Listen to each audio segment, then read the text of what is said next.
This is the Environmental Advisory Council meeting, January 6th, starting at 1:02 p.m. And I'll start with my own introduction. Dawn Hager-Nordblom, Chair of the Environmental Advisory Council. I'm on Maui and I'm by myself except with my multiple animals. One who is on my lap at the moment. Yeah. So we just go around the room and introduce ourselves. Starting with the council members. Hi, I'm Jay Stone. I'm one of the council members and the vice chair.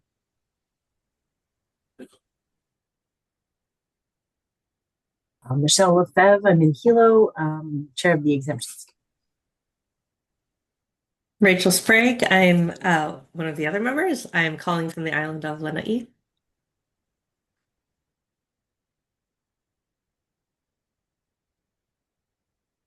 Staff. Okay, Mark. I'm Tom Eisen, a planner with the Environmental Review Program, and we actually have some real life humans here today with us. They can introduce themselves and what they represent. I'm Andrea Suzuki, Vice President and General Counsel of Hawaii Health Systems Corporation. Aloha, I'm Emma Ewan. Good to see you folks. I'm with the Department of Land and Natural Resources. Hi, Zachary King, also with DLNR. Thank you guys. I appreciate you for introducing yourselves. Mark, I know you're fairly new, so I'm going to put you on the hot seat. Is there anything you want to add to the council, like your interests or what you're interested in for the environmental council as a direction? Okay, sure. Thanks, Dawn.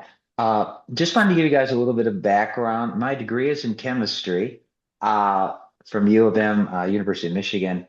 I'm doing currently now and have in California done environmental and safety work with government agencies as well as private agencies. Now doing environmental health and safety training located on the Big Island. I was also a former member of the South Kohala Community Development Plan Committee and the Waikoloa Firewise Committee. I kind of worked with Hawaii Wildfire Management Association and was the chair of the committee for a number of years, no longer part of Firewise. Still do work, volunteer work also for Habitat for Humanity, the USO at Pohakaloa training base on the Big Island. And I'd probably say you were asking, Dawn, about what way the committee in it. Probably getting more involved in helping the state to achieve, environmental goals.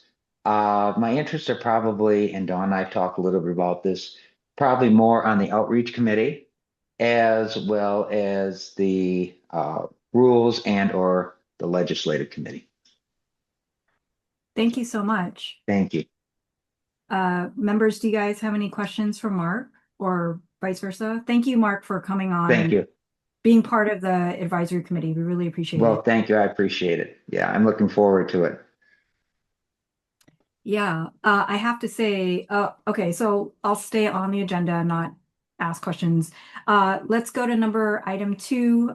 We'll review and adopt the minutes. If you guys can look at November 13th, 2025.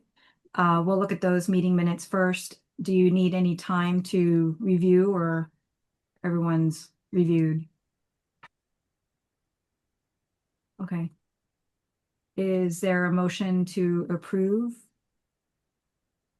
So moved. I'll second. And Mark, I'm sorry, maybe we should explain. So if we look at minutes and we accept it and we're all in favor, we all raise our hands. And if you have comments about the questions, just go ahead and state your comment for that. Okay. Yeah. So I think for the minutes for November 13th, 2025, they're all approved. Okay, so then we'll go to the minutes of December 2nd, 2025. And does anyone need any time for review? Okay. Does anyone want to make a motion to approve the minutes? I'll move to approve. Thank you. Okay, we are now on the review of oh, actually, we're gonna skip item number 3 and we're gonna go straight to exemptions. And the reason why is because I believe there might be some comment regarding the administrative rules, and we're hoping to get someone to jump on in an hour. So we'll go to Michelle and your exemptions committee. Great. DLNR's list came in first, so we can start with them. Really appreciate both DLNR and HHSC submitting a revised list for the council to review and for concurrence. So DLNR, this you had previously concurred with this in 2020, right? And then Zach, that was your last list, and really appreciated the cover pages explaining sort of the rationale with each of the changes. It's really, really helpful to understand each of the edits. So I really liked how you guys did that. And then I thought we could walk through sort of each of the edits as you noted them on the cover page. And then I had just a couple small ideas or suggestions to discuss from not maybe new changes, but things that were already in the list. Again, just for discussion. That's great. I also want to introduce Jenny Grimm. She just joined in. She's with the Department of Land and Natural Resources too, and she's the forestry manager for Division of Forestry and Wildlife, so she can answer some of the questions. And we have gone through our list, and what we were actually looking at is what actions should we add to this list that would make doing conservation more streamlined, because that's what we're all about, is protecting the environment. And so our proposals just are largely to support conservation work. And so I guess we'll just start by going down the list here. The first one being the repair of adding water crossings, because not all of our work is either bridges and flumes. There's some like culverts and all these different names for things. So that's kind of a straightforward one. The other one that is in part in exception type 1 is the routine tree maintenance work. And so we wanted to clarify what type of work that is doing, and also make the clarification of clear cutting as opposed to commercial logging, because we felt that commercial logging was a broader term that could encompass a whole bunch of activities, whereas clear cutting is much more defined, and also what we're trying to target would need more environmental review. So that's the genesis of that revision. So just to clarify that point, so definitely follow the logic, clarifying it's not whether it's commercial or not, right? It's more about what the activity is. But the adding of clear cutting, I just wonder, definitely understand it in the context of conservation work, and definitely don't want to create more barriers than needed for that kind of work. But would the removal of commercial, or with the adding of clear cutting and the removing of commercial, I just wanted to talk about how that could be perceived by the public, and maybe others have more experience with that than I, and could sort of a question be raised on like the size, like it may be clear right to the agency what size project that seems perfectly reasonable and appropriate for on conservation. But since that conservation language isn't in the exemption, could someone see application to that to something larger? Yeah, the issue that we had with commercial logging is that also is not size limited. And so we could have a situation where someone is just trying to fell one tree, whether it be native or invasive or whatever, that then I theoretically would have to do a whole EA for. And so that's why we're proposing to take commercial logging out. And we instead are proposing the clear cutting, if you think that we should put some sort of acreage or size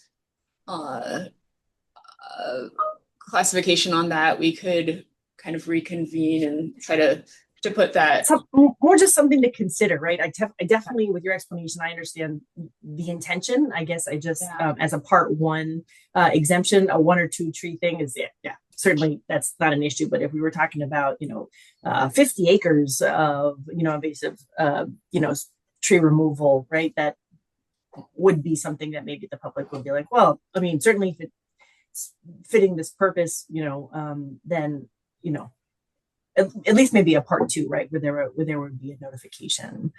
So I'm not sure. I'm just made up a number.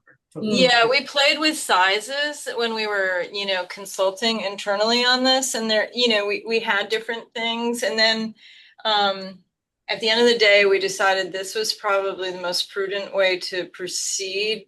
Obviously, commercial logging, as Emma explained, is such a broad and scalable activity.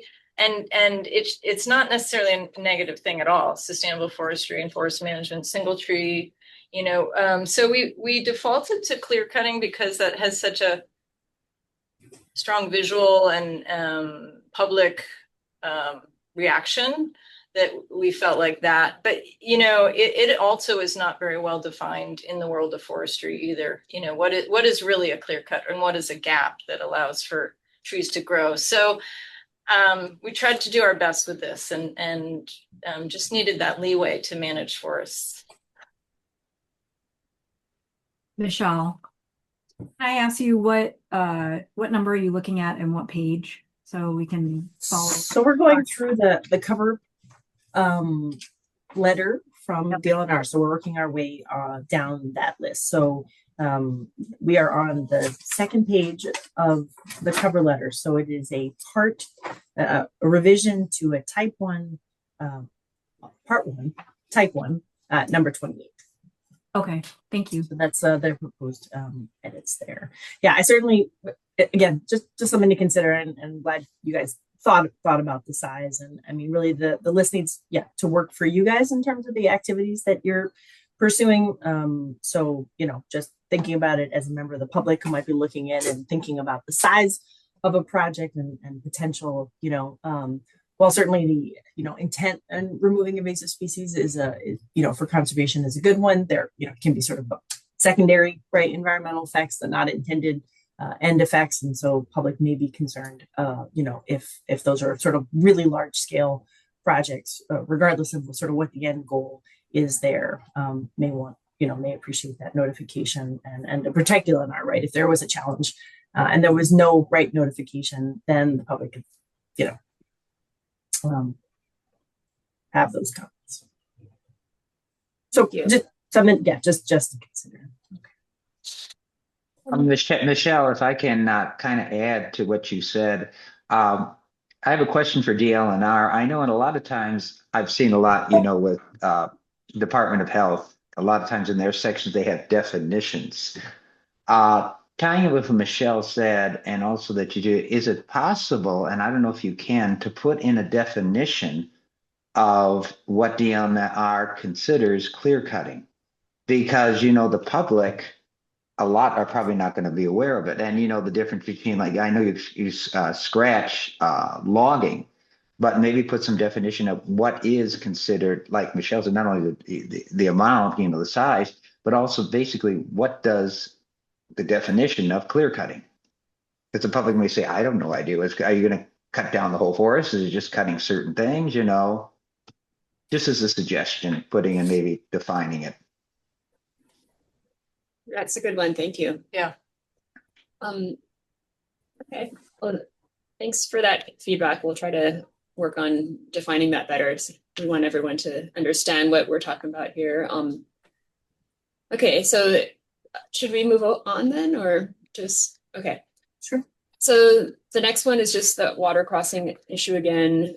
The next one is construction of water tanks, and we're changing it from 2,000 or 20,000 gallons to 100,000 gallons capacity. And just based on kind of the footprint of what those reservoirs are, we think that it's still within the reasonably small footprint and should be exempt, noting that these types of water tanks are our main ways of fighting fires. And so what we do for streamlining firefighting capacity is really good for the environment.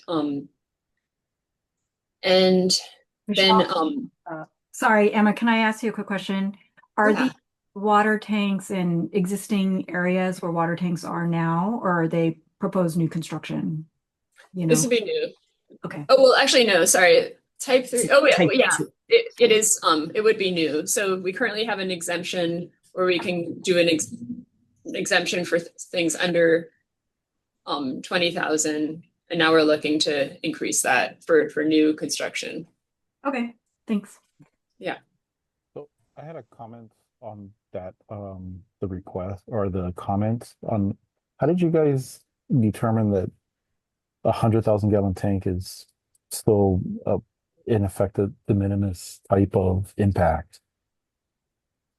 We did that by knowing the actual footprint of of how big these tanks are, and using our own judgment, decided that with that relatively small footprint, it shouldn't be something that is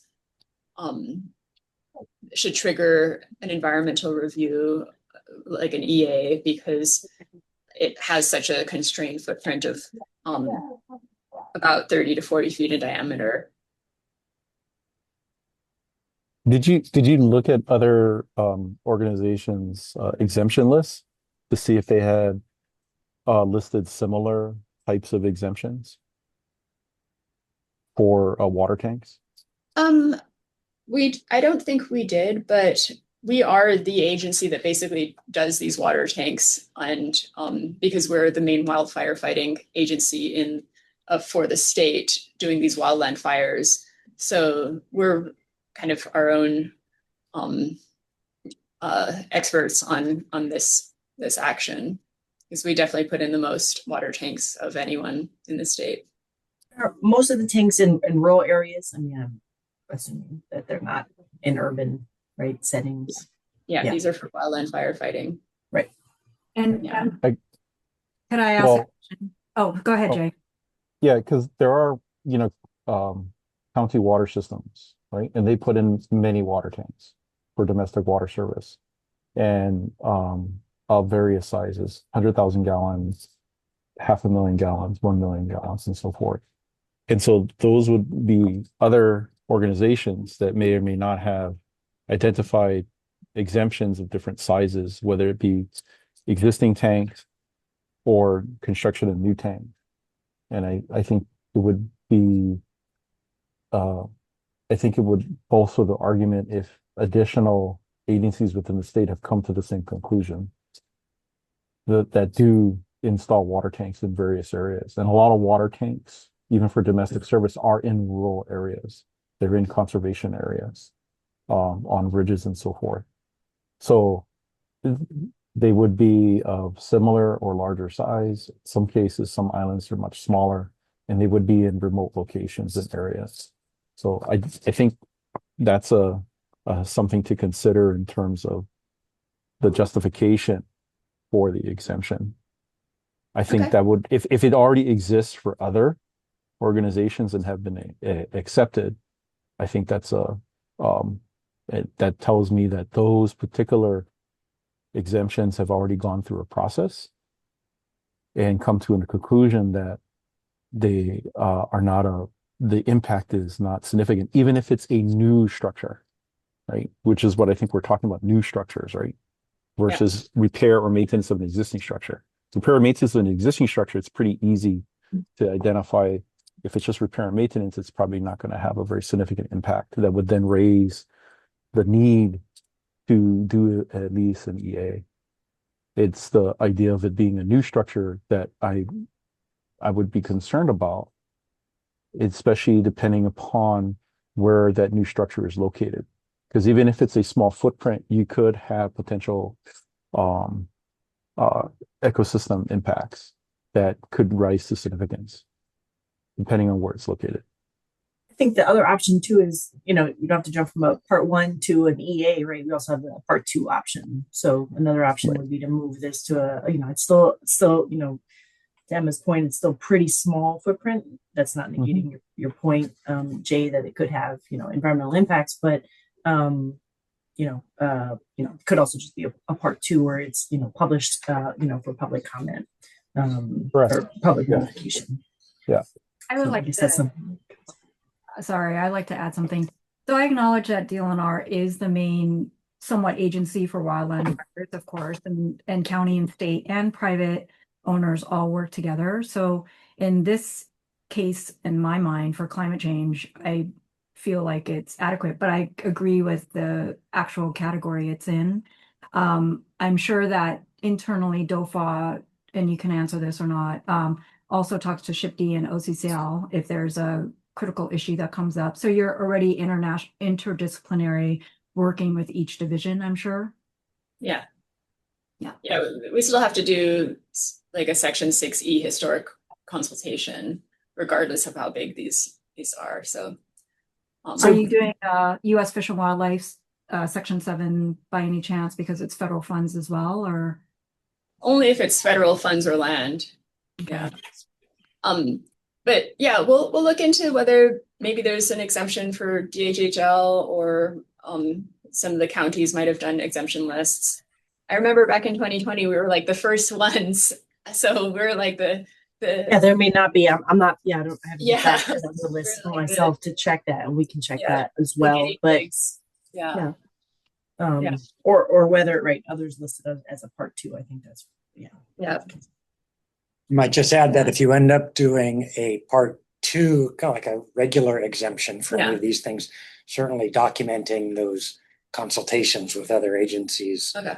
is a good thing to do. Okay. Yeah. All right. Well, thank you.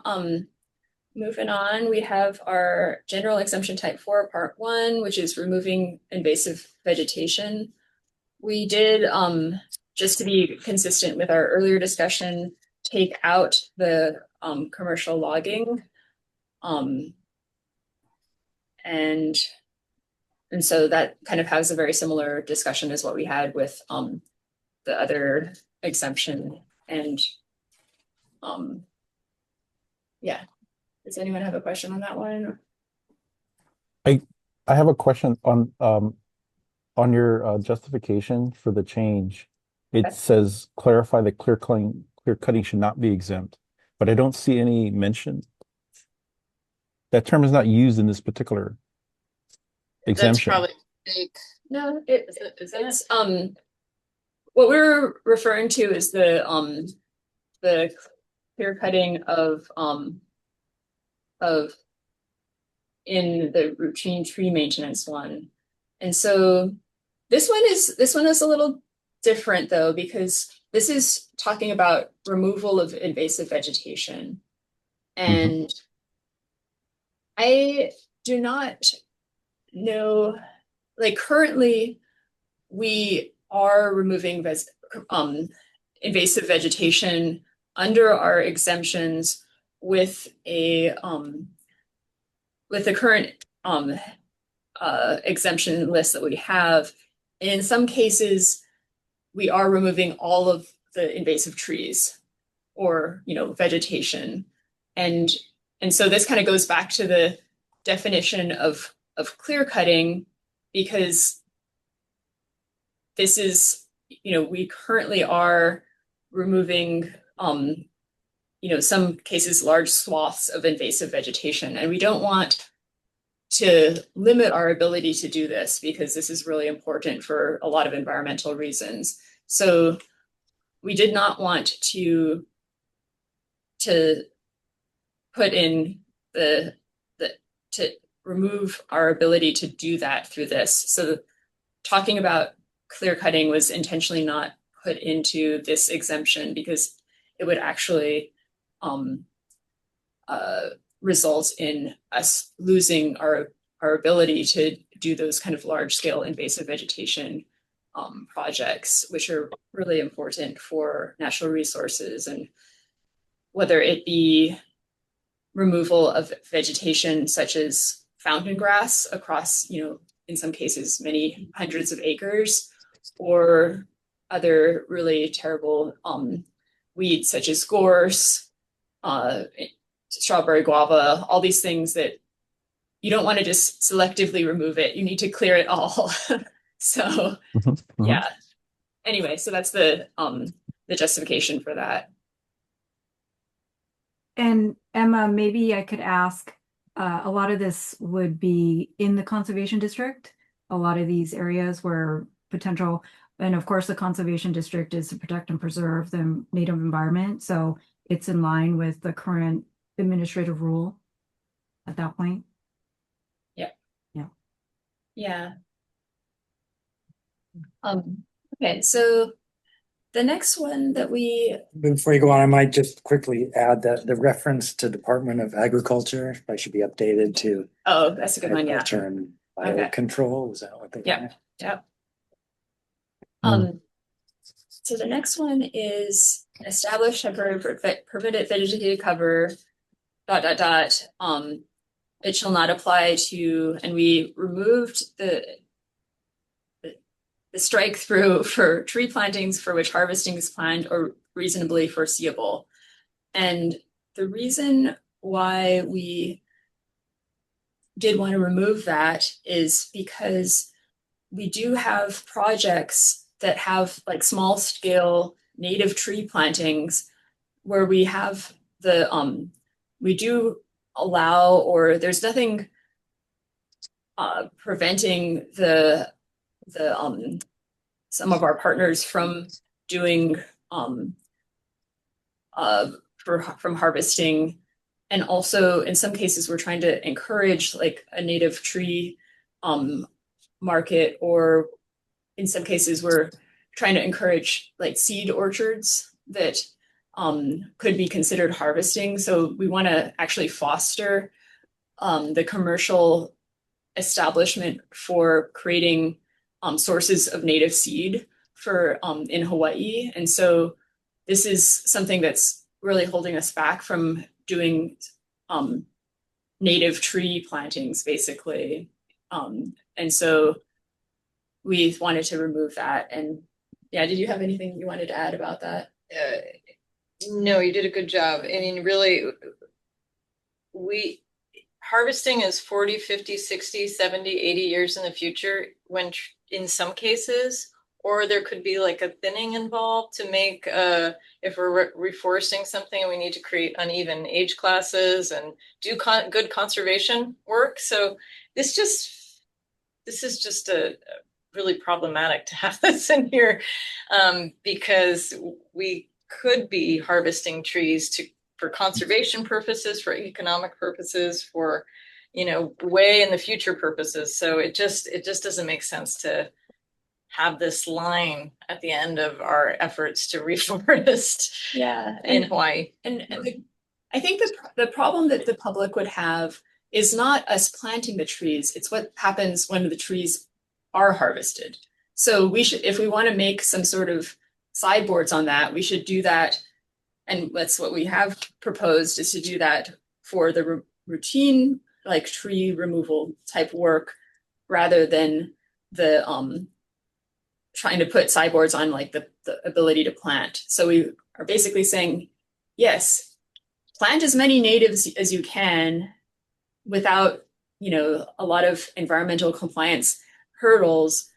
But let's say in the future you were trying to harvest them, that's when you're going to need this to look at compliance, and likely if it's removing native plants, you will have to do an EA or some higher level compliance work, especially if it's like a large scale clearing. So that was the genesis of wanting to exclude that part. All right. I think she's trying to say something. Michelle? No? I hear somebody, No, it made sense to me. Yeah, I didn't have any questions. That Thank made you. sense. All right.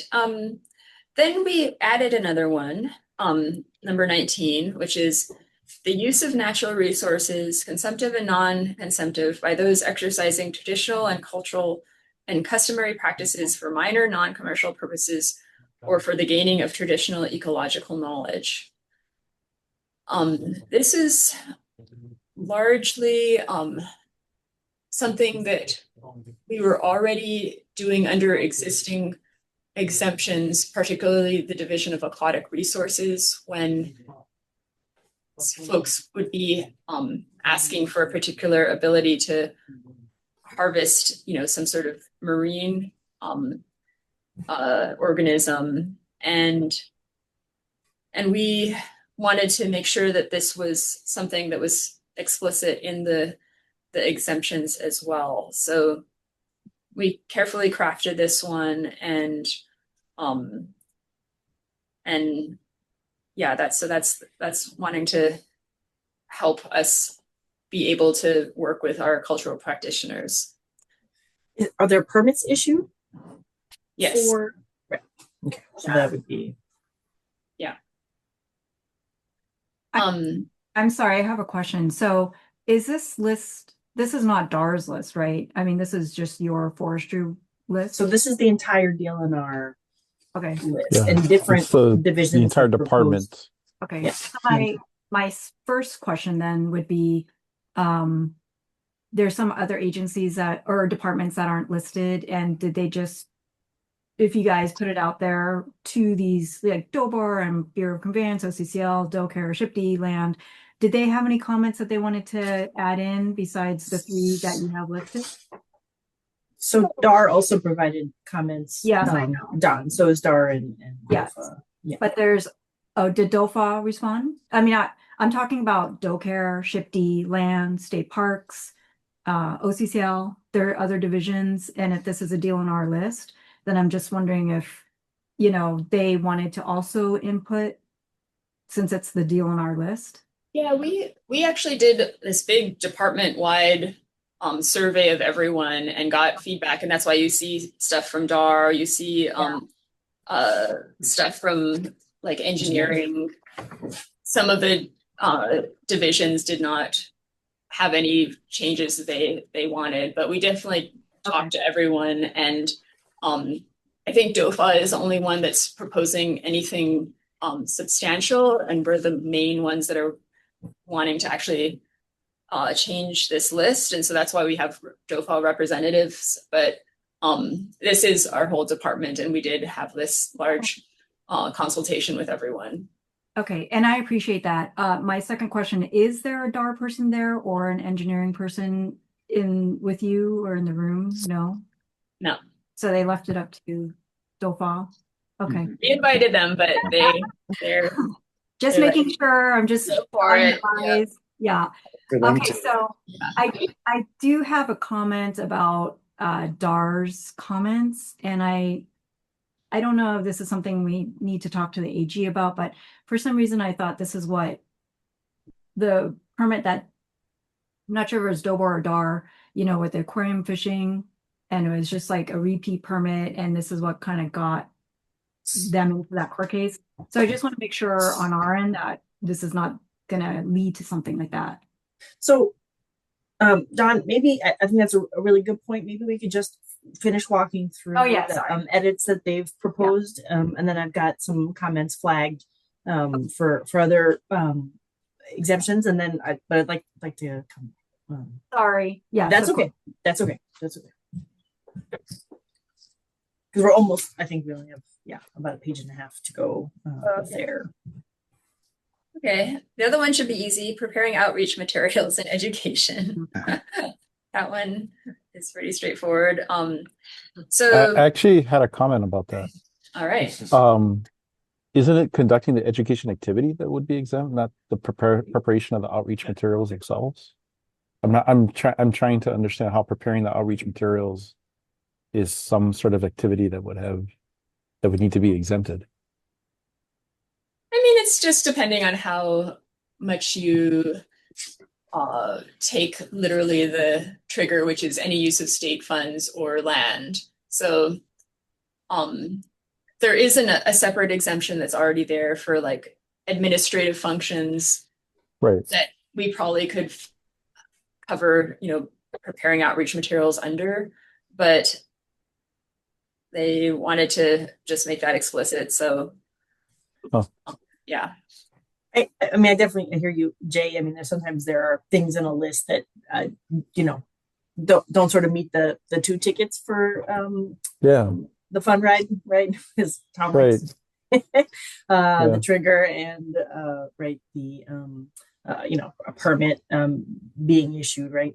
But I find times that if there's a question that comes up repeatedly within an agency and it's helpful for them and future staff to have it in the list, I guess it doesn't hurt for it to be there. It's something that's come up more than once within an agency. Excuse me. Dawn, I got a quick question back on number 19. We have use of natural resources and so on. I'm sorry, I didn't mention it earlier. For minor non-commercial purposes, does the agency need to specify what is considered minor? I think I will refer to Michelle since she's in charge of the exemptions committee, and okay. I'm gonna let her run this because I think might be done with their outline, and then I think we'll probably have more questions. So I'm gonna defer to Michelle at the moment. It's a question for Emma and team, right? If they have something specific for that. Yeah. No, we do not have a specific definition for minor because it's something that is so case, specific that I think what we do have is we have the AHA Moku system where we have the cultural representatives that we can refer to and kind of seek guidance about whether they think it is some sort of established cultural practice or not. And to be honest, our own staff will also have to be the arbiters of what is minor or not. And so that's I don't really see us being able to define that further. But isn't there, I mean, there is significance criteria, right? Either in the regulation or in the statute that then an individual could look at to determine whether or not that's justification to move to that something isn't de minimis or isn't quote unquote minor in nature, and that needs a greater or deeper environmental review. And again, also, right, it's not like there isn't an opportunity to then analyze the particular action that's seeking exemption from an EA and determine whether or not there's extraordinary circumstances whereby you need to go to an EA or not. And there can be some justification for that. It's not like there isn't any documentation at all, right? There is some sort of justification of why this meets the criteria for what's in the exemption list. Am I not correct? No, that is correct. Yeah. Yeah. Okay. Great. Certainly regarding the significance criteria, that's a good thing that I always encourage all kind of staff when they're applying this stuff to have a very good grasp on, because you should be measuring everything that comes through you against that. And if anything comes close to hitting significance, certainly it's a question of EA or EIS, not exemption. Yeah. So just having a good working knowledge of what is significant and what, where that threshold is, I think can help you say, okay, what's in the camp of EA or less, as opposed to more than, which is. Yeah, that's a good point. Good point. Yeah. Okay.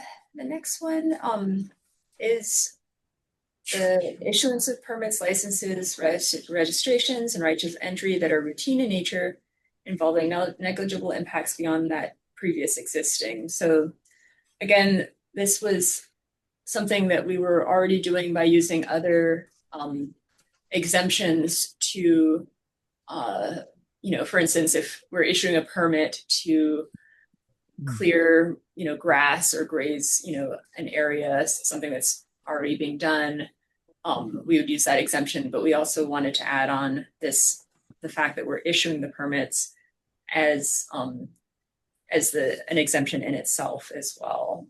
So you had, I But think, isn't- another place where you had a similar, I think it was under the type 5 part 1. And I wondered to distinguish with that between the two of those, and maybe for clarity that you echo the type description in the exemption type itself. So it says like issue permits, licenses, registration, rights of entry. Since in this part we're in the type 4, maybe just echo and rights of entry for minor alterations in the conditions of lands. Even though it's nested within that type, maybe it would help to distinguish between the two exemptions if you echoed the language for the type. Oh, I see what you're saying. Okay. You know what I mean? That, Yeah. because they both read exactly the same. Yeah, and- I was getting, I had a similar, not the similar comment, but a similar reaction. It's already listed, it's number 44 in under a different type, right? General type 1. And I was trying to understand what was the need to put it under this other exemption type if it already exists. I wasn't quite sure how those two things are, I didn't understand what the difference would be and why it was necessary. The reason If is you already have one that exists and it's being used successfully when you need to use it. I mean, that's what it says, right? well, the reason is because we believe that the different types are for slightly different purposes. And so like the type 1, I believe, is more for like more maintenance stuff versus type 3. No, sorry. 4. Yeah, Type 4, I type believe. 3 and 4 are more for like new stuff or, that sort of thing. So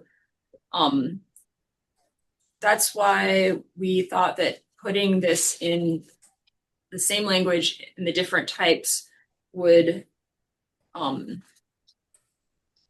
be necessary. Yep. And I think you if don't think just, you don't think it might add more confusion to the use of it from the different departments? Because going back a little bit to an earlier comment, right? Once this goes into the list, it's a list for the entire department, not even though it may have come up from a particular division.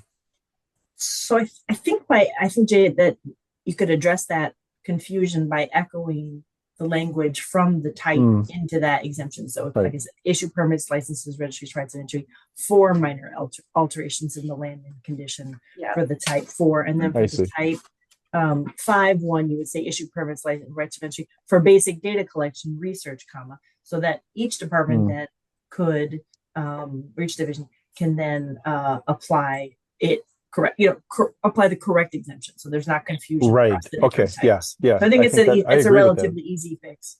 Yeah. That's a good point, Michelle. That would help with potential confusion. Yeah. And proper application. Yeah, well, speaking of application and maybe being more specific would be helpful, but to me, what jumps out is that there's been some fairly high profile legal cases specifically around DLNR's issuance of permits and how the courts decided that it needs EISs done, as opposed to prior to that, the practice of DLNR was to be fairly free with their handing out of these annual permits. So they were routine because they were just done annually. But then the courts have jumped in and said, wait, there needs to be an EIS done for this whole regulatory system. So it just sets up this dynamic between exemption or EIS, and those are opposite ends of the spectrum. So just being aware of that and realizing how these words might be interpreted. I think to Don's point earlier, and then to this point, Tom, I think the more clarity, especially in those types about issuing permits, the better it'll serve all the parts of DLNR for sure. Okay, so the last page here, we have controlled burning of vegetation. Before it was 10 acres, but we would like to increase that to 50 acres. And we just think that this would be a really good tool that will help us make some training of our wildlands firefighting staff better. And also we believe that it's something that we are able to control. So that's the genesis of that change. Any other comments on that? The next one is research, education, propagation, and small-scale pilot management activities. This is just adding in the ability to do education and do further expand what we're able to do to enhance native species and native species habitat. So it's not necessarily, my read of this is that the existing exemption probably captures a lot of this type of work, like the education, propagation, and small scale pilot management, but JAR wanted to really make that specific. So we were wanted to I guess move forward with what they wanted, and so that's fine. Yeah. And then number 20, I think we already kind of talked about, and so we can add in that type language. And then the last one being the native issuing permits and doing like Native Hawaiian data collection activities. So that we wanted to include that as well. So permits are issued for a kilo. I mean, isn't that primarily observation based, or is there also if it wouldn't be needed? I think that one example where a permit might have to be issued, let's say, is there's an area that is otherwise closed to the public, but a Native Hawaiian practitioner wants to observe something, and so they need a permit to like enter that area or something for the purposes of doing data collection. would it be limited to a cultural practitioner? I mean, if a graduate student or somebody wanted to do that observation, I mean, could it be broadened from just traditional Native Hawaiian kilo to Native Hawaiian kilo or other observation based? Or is the intent for it just to be? Well, to be honest, we already have this type of exemption for like the kind of more conventional data collection activities that we're doing, and our staff felt it was important to not only include like the educational institutional data collection exemption, but also specifically call out something for the customary data collection activities that are coming from like a traditional Native Hawaiian viewpoint. So I think your question of like if the grad student wants to do it is already like taken care of. Right. And I mean, yeah, by implication, then the cultural practitioner could also then fall under that first one, but understand the intent of trying to, highlight that. Yeah, no issue there. Well, thanks for walking through all those. Yeah, I don't have any concerns about that. I did just want to identify. So in the type 1 exemptions in the general list, part 1, number 36 through 40, all about transferring management authority or title of land through leases of land. Those are all listed under type 1, which is operations, repairs, or maintenance. And just wondered if those 36 through 40 would fit better under type 8 or continuing administrative actions. We could look at that. I have to pull up our existing list. This is just the ones that are, oh, you have the, oh, awesome, okay. The track changes show in the Yeah, follow-up. So page 4 of the track changes list, numbers 36 through 40. I guess 41, really. Sorry, award of grants. Just a few of them just really don't seem to fit under repairs, operation and repair and maintenance of existing structures. I see. Sorry, so it's actually subdivision, award of grants is 42. I see what you're saying. Permits and licensing. So I guess it's actually kind of through 44. I guess just taking a look at those to see whether or not, those fit better under type 8 rather than type 1. Yeah. That, to be honest, what we try to do is make as few changes as possible, as physically possible, because we know everything, if we put something from one category to another, people might think that we're adding something all whole new, and there's a lot of opportunity for misunderstanding. But again, for you to consider, it was certainly there in the last list. There's nothing per se wrong about it. It's just as far as the category types, better right there. But it's for you guys to consider and talk internally. Okay. About. I see. Thank you. And then on part the other one was just on page 10. So type 4 part 1 number 17. This is something that was already there, but the establishments of helisports.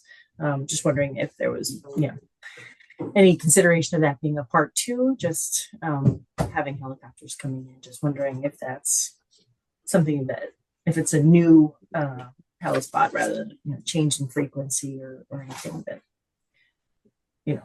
that might fit better under a part 2. But again, recognizing don't want to move things around just for fun, but also just considering what those effects are, and public might wanting to be notified, right, if there's establishment of a new helispot in a part 2 exemption.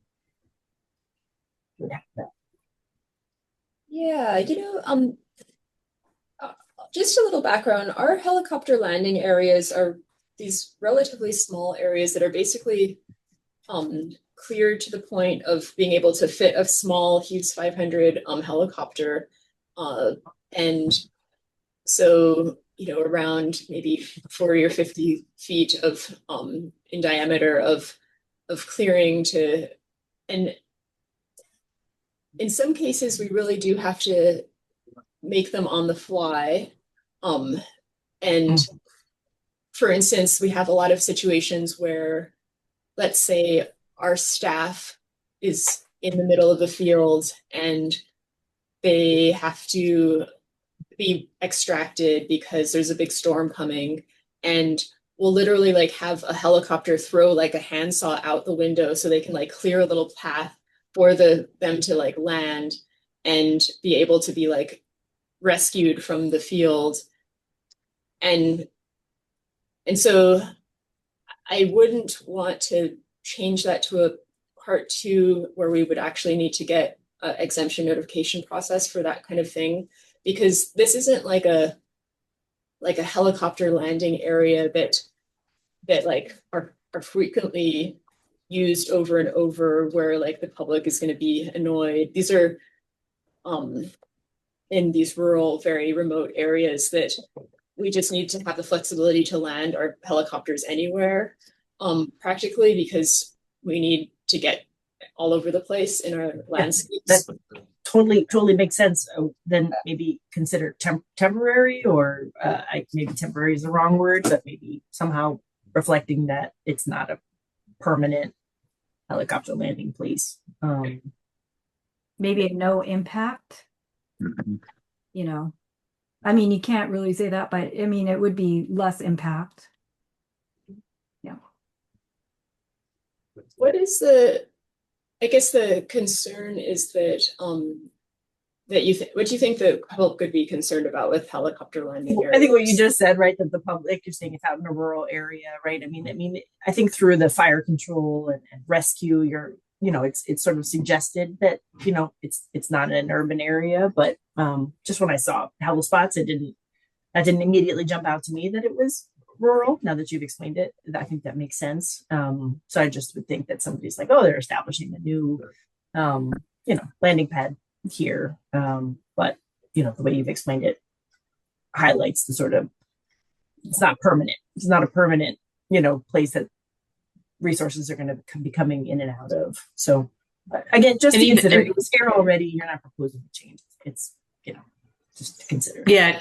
Because I think it's like, even if it is used periodically, like it might be used, it's just like you're kind of, like Emma said, you're kind of trying to find the area with like the least vegetation that's going to potentially get the helicopter hung up, and you're just trying to get the overhanging branches or anything out of the way so that the helicopter has space to put down. The tail rotor's not going to get hung up on anything. It's not like paving or graveling or. And again, having all that explained totally makes sense. Yeah. Just the way it's written, that wasn't clear to me, but I have a question.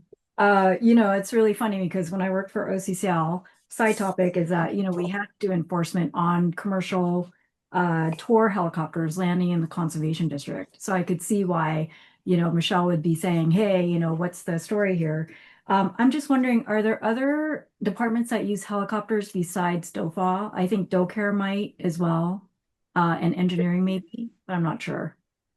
Yeah, it's very rare, but I would say we probably use like 99.99% of the helicopters, but sometimes Seaworm will go out and monitor a stream that's remote, or sometimes, State Park goes to Kalawao and checks up on, so they do use helicopters sometimes. Yeah, I guess we I am gonna be a bit I'm not really sure how to change this one. It's really for you to consider.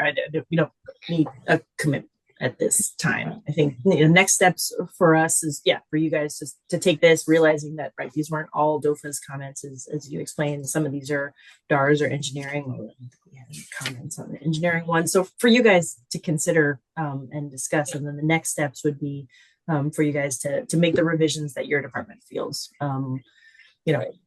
work for you guys, and then just submit it back to us for review, and then we can review those edits and see if if we have any other comments or concerns, and then we can vote to put it out for the 15-day comment or 14-day comment period. Right. Yeah, Richard. Michelle, if I can jump back really quickly to the clear cutting conversation, like I know that there's not a great place to put definitions in the exemption lists, because otherwise you're kind of going to go down a rabbit hole of trying to define everything. And I was curious like where the rest of the revisions went before I said anything, but I don't know, it could be useful to try to define an area. I know it's always a little bit arbitrary. Like you could pick 1 acre, you could pick, I think a lot of the OCCL regs have 3 acres of like contiguous area cleared. So I don't know what would be what would give you the most flexibility and be the most consistent with other rules. But it could be helpful to consider some definition so that it's like, does 25 by 25 meters of vegetation, all vegetation removal count as clear cutting, or is it really, are we talking about like an acre or more, or 3 acres or more? Because I definitely understand the goal behind that. And I do think that clear cutting is actually a more useful term than commercial logging, because you could totally be like selectively removing 10 individual trees over 10 acres. And I would consider that a very, very, very low impact, but you also want to retain the ability to remove strawberry guava, because you can't do restoration of that area without removing all the strawberry guava. So I think we would, or I don't want to speak for other folks, but be generally supportive of of those distinctions between invasive species removal and tree removal for silviculture and general management. I think for public notification purposes, it could be worth picking a area that would help define what clear cutting is like removal of all trees and vegetation in a certain area. But I don't have a specific area that I think would be that trigger. Yeah, we will definitely try to make some sort of acreage or square footage or whatever, and try to put that in, or we'll come back to you and give you the reasons why we can't do that, but we'll try. Emma, is there any way that, and I know you guys can check out if you're interested. I don't know if you can with the agencies, it's an exemption list. It's not an HAR, administrative rule. But is there a way that, and I don't know if the standard or not, that you can put in a definition section? I'll tell you what, the Clean Air branch has one, where they list definitions of what they mean, like minor permits, so on and so forth. I don't know if it would help or if it's protocol when you have your exemptions that you don't have a definition section. I mean, in the regulations they do, like they say this is definitions, the solid waste has one, clean air has, when they have a rule, they list all their definitions for the specific rule. I don't know if you guys can do that. It's kind of tying what Rach was talking about a little bit about, further defining it. I don't know if you can put it in the definition section or if it naturally necessarily fits in your format. I know in the regulations they do, but I don't know if it does on this exemption list. I think we can definitely do that, but again, what we're trying to do is change it as little as possible. And so what's really helpful is hearing feedback from you folks about where you want more definitions, and we might just want to define those particular areas in actual activities. So, hearing what, a heli spot is, or hearing what is clear hunting, and learning from you what is questionable, I think is going to allow us to define things better.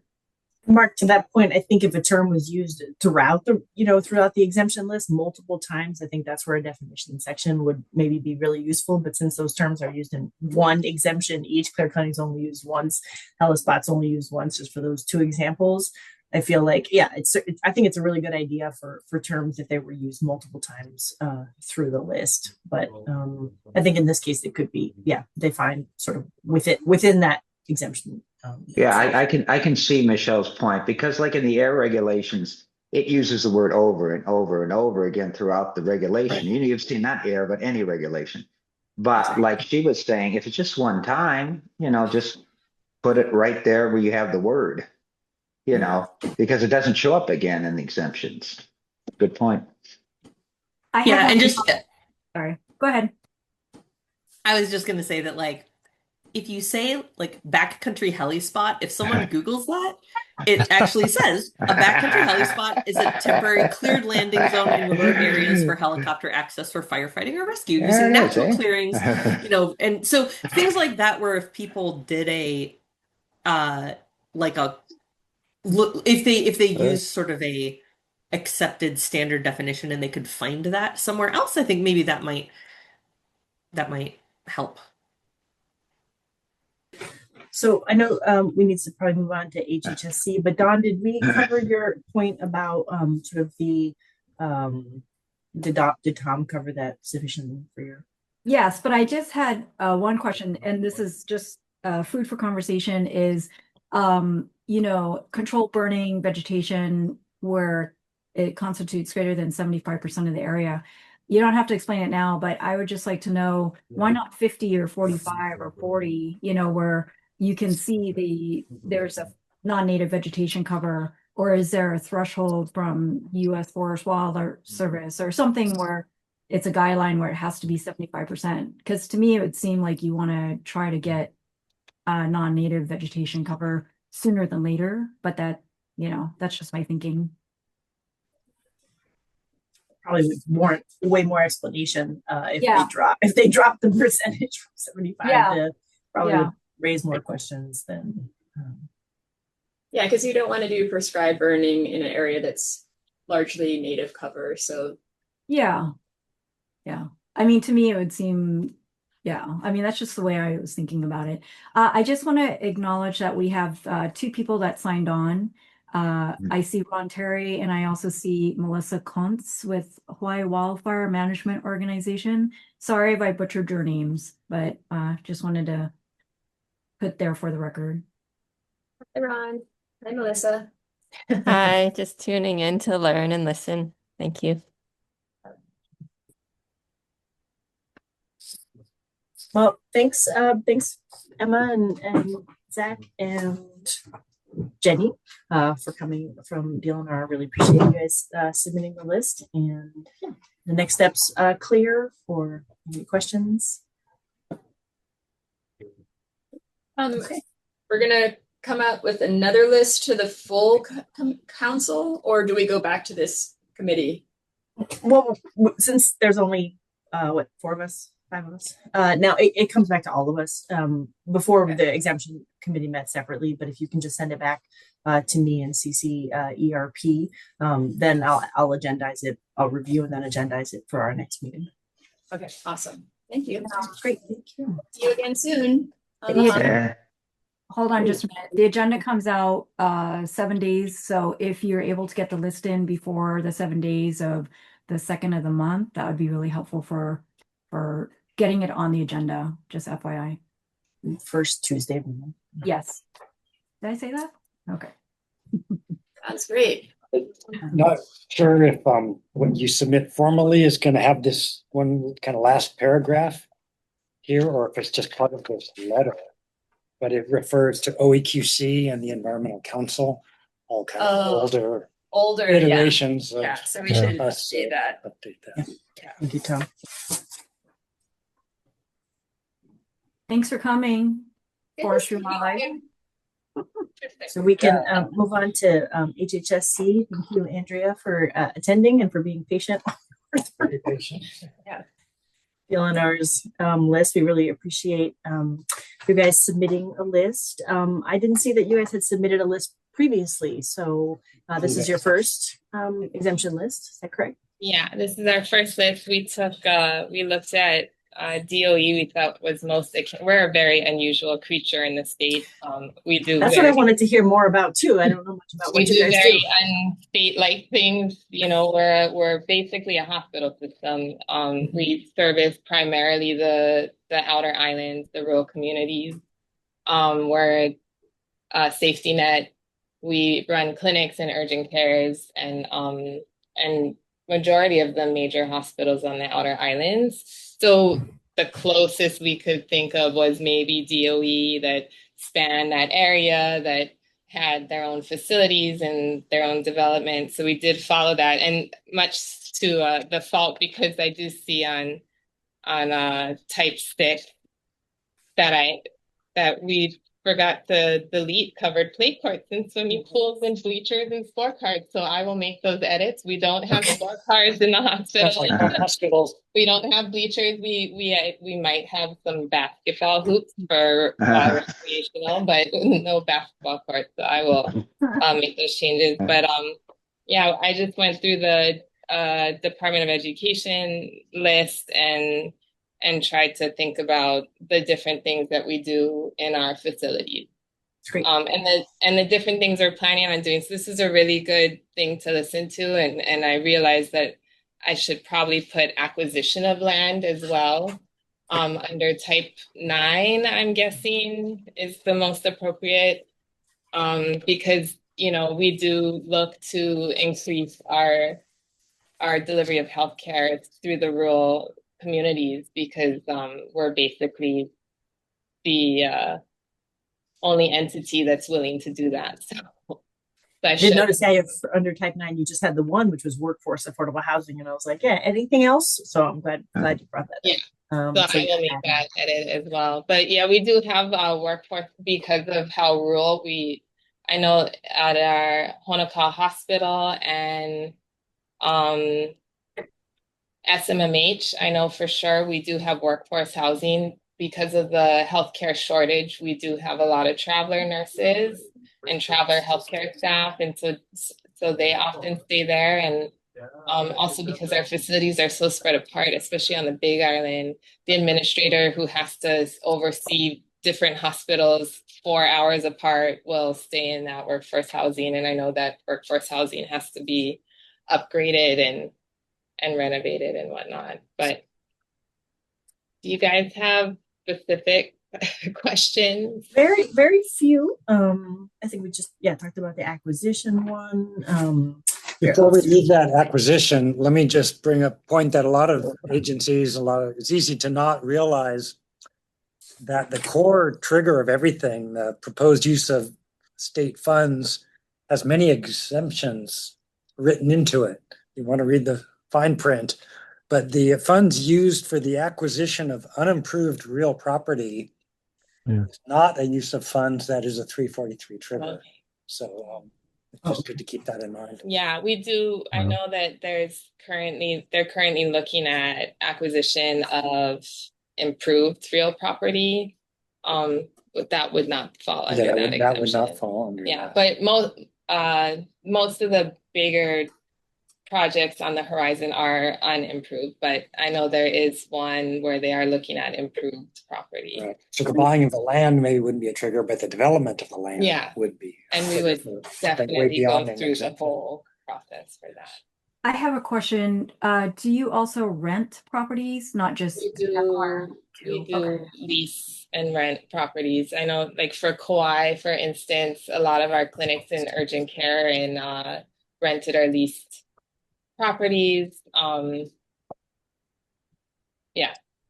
know that for some of our future plans, it'll definitely require leases with commercial entities for the clinic mostly.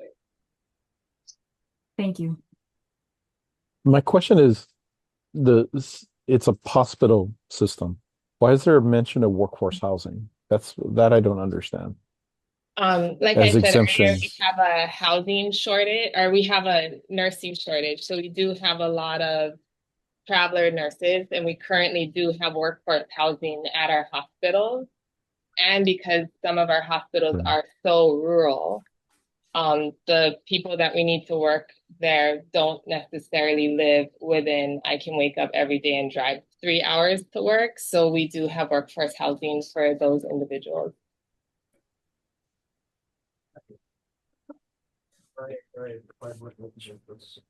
Okay, thank you.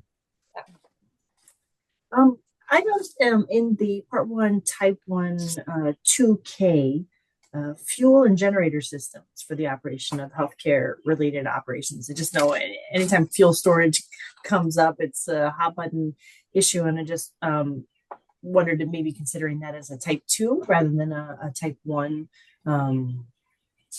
exemption, if this is the construction of new I guess this is operation, repair, and maintenance. Yeah, and all hospitals are regulatorily required to have generators and backups for all the medical equipment because, with all the power outages, if and any of the hospitals didn't have those backup generators, there would be a lot of problems. So that's a regulatory requirement for the generators.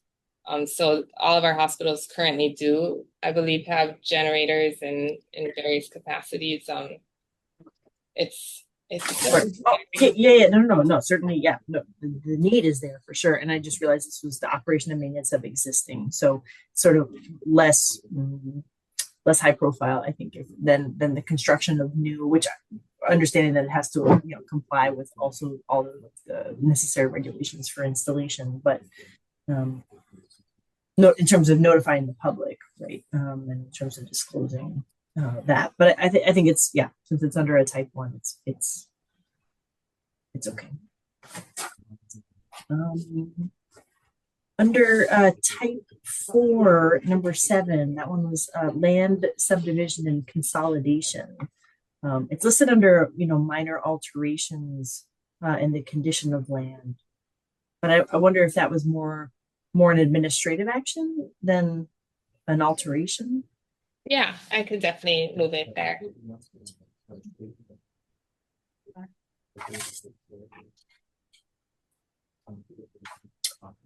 I didn't have any other, we've talked about the other ones, so I didn't have any other specific comments. I don't know if anyone else on the council. I'm looking at page 5. At the top of page 5, there's number 7. And then I also look at page 6, type 8, number 8. But they're very similar. How are right? they? I guess I'm trying to understand. They look almost the same, but they're slightly different. Right. So I'm gonna delete the 7, right, and just Mm. leave the 8 in the administrative section. Type 8, number 8. That's fine. It was the case in other lists too, Jay, where there's just some redundancies. So if it was carryover from another list, it happens sometimes. Well, I guess I'm wondering if it's the way this type 8 is written is continuing administrative activities. Right? And then if you look at page 5, I guess that's type 4. That's minor alterations in conditions of land, water, or vegetation. Aren't they actually different? Isn't this the same thing as before? Instead of deletion, right? They So mean they're slightly different purposes for the actions, right? Because one is a minor alteration in land, one is a continuing administrative activity, right? So if I were to go in, right, and I were to say I were to like trench, for conduit to a building that needs some, power or needs like a lateral, right? I would say that's very minimal impact, and I wouldn't want to have to get an EA or EIS for that. And so therefore the one on page 5, number 7, that's a minor alteration in condition of land, water, vegetation. It specifically calls out for infrastructure, right? So to me, that's drainage, water, sewer, comm, electrical. But the action is land subdivision or consolidation. So it's not it's for those purposes, but I mean I think we're splitting hairs. I don't. Yeah, I guess it's the same thing as before, right? How are they going to use it, and how do you make sure I think it's not it being confusing? under 8 as a more general type, or sort of combining a language, including public lands from other.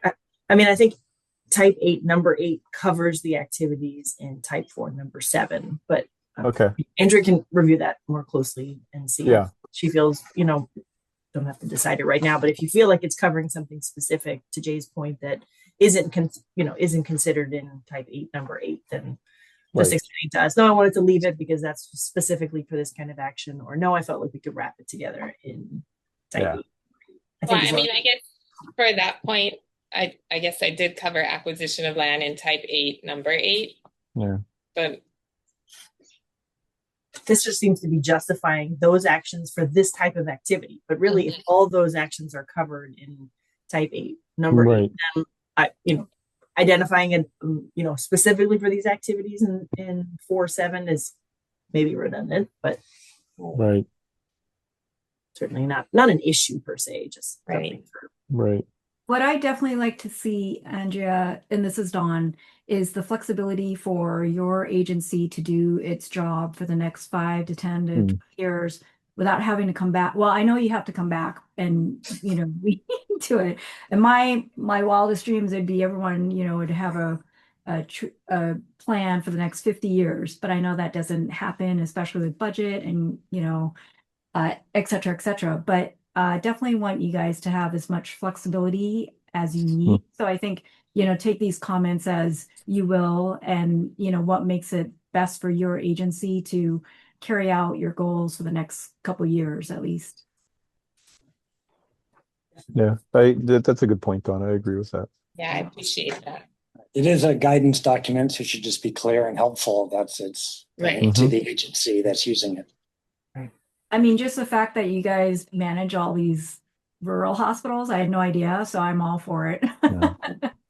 Yeah, it's a lot. It's a lot. Yeah, it's a lot, and operating in rural areas is twice as hard because yeah of all the yeah issues of that. Yeah, I mean, I had no idea, Maui has a hospital which is affiliated with Kaiser, of course, and then, we have our EMTs, which are amazing because I think the EMTs probably operate more as the doctors, especially if you're in Hana or something. So I certainly can see how this is really important for your agency to make sure that you have that support that you need, especially when it comes to legislature and awarding the money for CIP funds as well. Yeah, and the Maui hospital used to be one of our hospitals until we transferred over to Kaiser in 2017. So, but But that's yeah, operationally though only, right? I mean, it's still owned by the state. yeah, They're yeah. like a service vendor, right?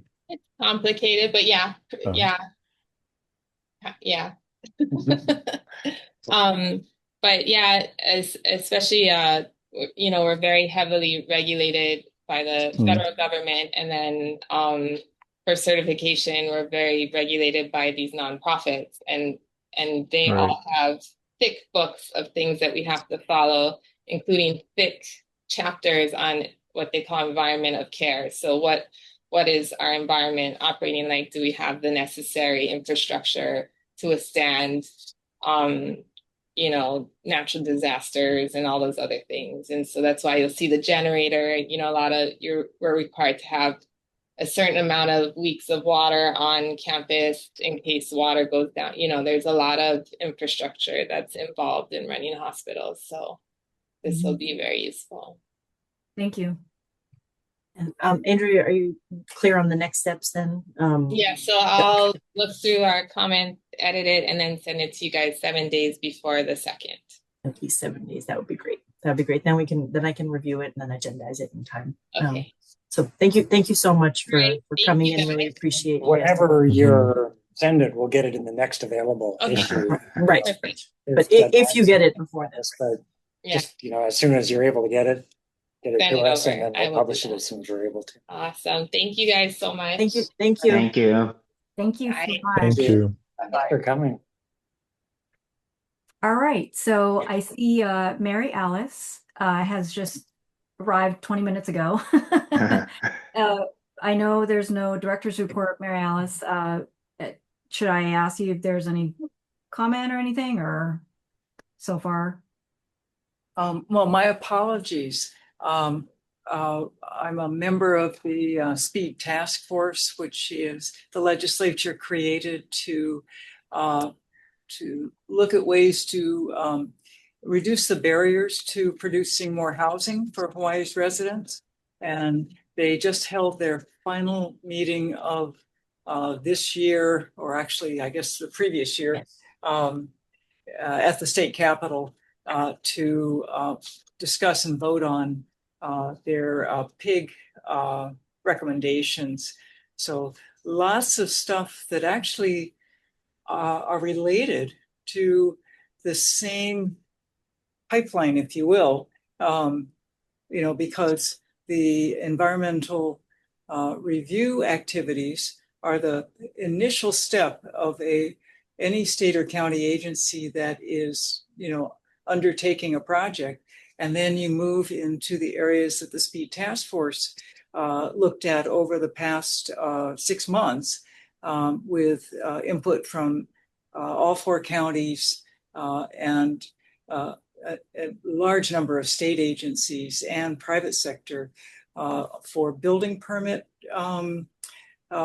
barriers, individual wastewater systems that are taking much longer than the University of Hawaii's and the legislature's target date of converting all cesspools by 2050. And we're not on track to meet that, even close, given the current capacity of the system for that. And then the final one was the SHPT process of historic reviews. So it's interesting to me that your group has that initial first look at what what needs to be disclosed, what can be exempted to move projects forward where they don't have significant adverse impacts on our environment. And I think what you're doing is actually part of making that a more functional system with greater throughput, at least in the initial phase. So thank you for letting me share my my observations for today. I appreciate that. Thank you, Mary Alice. I do have a question maybe for Tom. I know that item number 4 is exemptions committee, but I also see Ron Terry submitted testimony.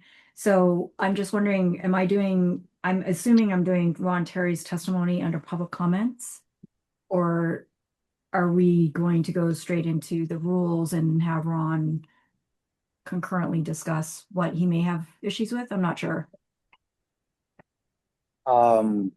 Yeah, I'm not sure. I mean, his comments are about the rules, and so I mean, probably Seems like they fit under, agenda item 3. Yeah, they fit under number 3. Yeah, number 3.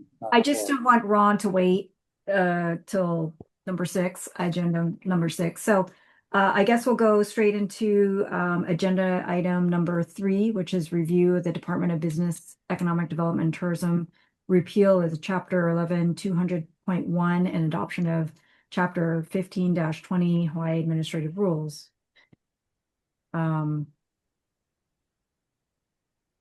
Maybe Ron, you want to be on the hot seat first, since you submitted comments and we can discuss? Well, I don't mind saying a few things and asking a few questions. First of all, I'm glad that the OPSD, ERP, and the Environmental Advisory Council have gotten around to taking care of this. This is something that's needed to be done for a long time. Congratulations. It looks like a pretty good set of changes here, and it makes sense. I don't have any issues with 99% of it. I have, some concerns about other parts. I guess I would like to know, it appears I'm the only person who provided written comment. So far. Okay. Yeah. Has this only been open for comment since this agenda opened, or? No, it's been open. I think we had 2 meetings ago that it was open for comment. And then the last meeting, I think there was an issue with the hyperlinks not being published or not working. So we weren't able to discuss it. However, I've done some outreach with OCCL DLNR Land Division Maui branch, Group 70, just sending them the rules and asking them if they have comments to get some more feedback. And also PBR and Manukio and Haraga. And I've had some people saying, yes, they want to look at the rules and they want to make comments to it. So hopefully we'll get more comments than your comment. Yeah, well, we haven't started official rulemaking. Yeah. It's just internal at this point. I mean, it was ERP sharing with the council and council sort of soliciting additional input, but official, right, Tom, rulemaking hasn't kicked off. After the council makes its final recommendation to OPSD, then we will be asking the governor for approval to go out for a public hearing. And so there will be an opportunity at that point for, and that one we will be publicizing as widely as possible. This, Ron, to your point, this is not the last time that members of the public will be able to comment on the proposed changes. Chair, to your point, yes, these have been available to the public since what, October? Yes. Or November? I think November or something. Yeah. So they're up on the ERP website, the EAC website. So, that those, anybody who, and I believe, have we been putting a notice in the environmental, the 10 to a notice in the notice, excuse me for getting my notices confused.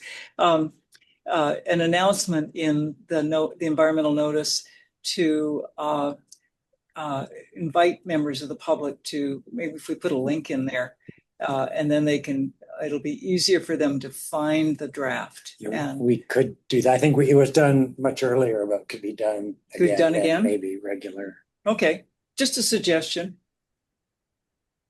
Yeah, I personally think as much comments that we can get even before we go out formally would be helpful. I'm hoping that a lot of the planning firms or any firm that submits an environmental assessment will comment, because obviously this affects everyone in the whole state. So, yeah. Well, I'd like a few more things to say. I hope I can just be informal here and talk like one of you guys, since I was one of you guys in the recent past, and we don't have too many people here. And I just wanted to say that it's nice to put a face to the name for Mark and Jay. I've heard about you guys coming on, and thank you so much for serving. And now you're getting into some tough stuff here, so Thanks, Ron. yeah, I appreciate having you guys Thank you. around. And, I was brought on the council in, I think, 2014 by Scott Glenn to help with the rules. So I've been through this. Ours was much more controversial. It took 3 years for us to do this. And, this version should be a whole lot easier. I wondered if any of you had a chance to review my comments yet. Yes. I did. Okay. Yes. Yeah. It'll make it easy. I wanted to, if it's okay, we could just kind of go through them one by one. Sure. If you guys have that kind of time. Sure. Okay, and then I've got my PDF up, and when I tried to look on the website for what I sent, I didn't see any of my comments. There were like little sticky notes. If you download your PDF, which I did on my desktop, then all the sticky notes, all the comments appear on the right column. Right, and I got it's more the sort of the in-web browsing. You just see like a little sticky note in the middle of the text. So it's a little hard to see. Find them there, but as long as you guys have them, so because I have them here in the original PDF I sent. So good. I'm glad that you got a hold of it. My first comment was on God, I don't see a page The number ADA exactly. compliance. But it's 11-205, I think, or 15. What is it? 1520. 15-20-5. 1520-5. That's it. What page is that on? Yeah, 13 of 59. 13 of 59 of the PDF. Okay. Right. There we go. Okay. That's the way to do it. 13 of 59. Thank you. And I have ongoing concerns about the ADA accessibility. And I know, Tom, you've been asking for all documents to be accessible kind of in practice for this. Have you had any issues? Because I've talked to a lot of people who find it difficult to take complex documents and make them accessible. Yeah, various people do have challenges with submitting ADA compliant things. And so far, we have not been enforcing it has to be ADA compliant. At some point, and that's going to be a fairly soon point, it's going to be, but we've been allowing people to submit things if they kind of certify that it may not be ADA compliant. There's a checklist that they have to indicate that either it is or it isn't. And if they're saying it's not, then we'll accept it however it is. But we've been trying to encourage the learning about making it ADA compliant with this understanding that we have very clearly that we have to have everything on our website ADA compliant come pretty soon. April 2026. So at that point, we're going to stop accepting documents that aren't ADA compliant because we would be required to make changes to them to make them ADA compliant. And we don't want to take the responsibility for making changes to a submittal. We prefer that,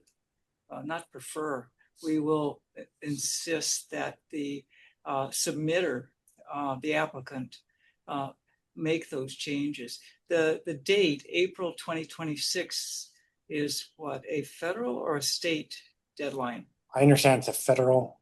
Yeah.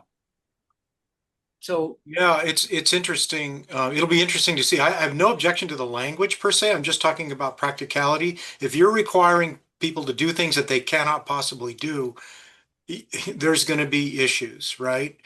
Another And issue we discussed, Ron, last month about this was there's more than one way to check for accessibility. So one issue that's come up both for the firm that I work for and I think others is that there are multiple ways to run an accessibility check, and so it will pass ADA compliance for federal standards, but there's a way that the state is checking for ADA compliance that does not equal those, and so there may be points where a document meets ADA compliance but is getting sort of rejected by the state's review process for compliance.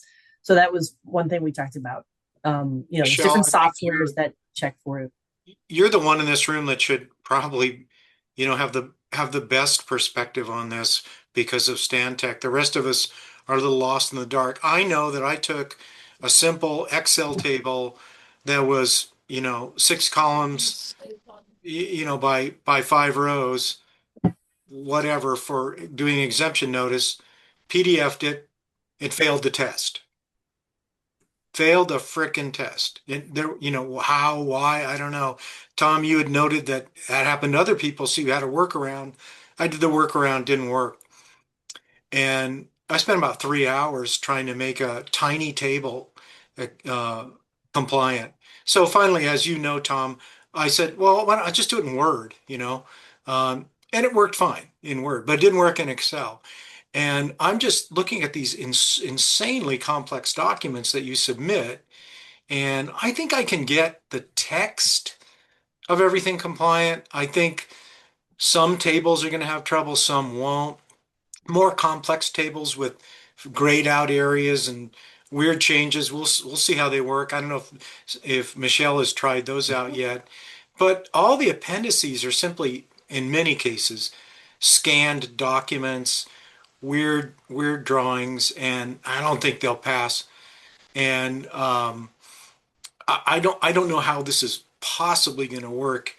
And so I would say prepare for crisis if this happens. I'll do my best, including deleting tables if I have to just say this table won't pass. Forget it. I'm just gonna take the table out and let people do the best they can with the text.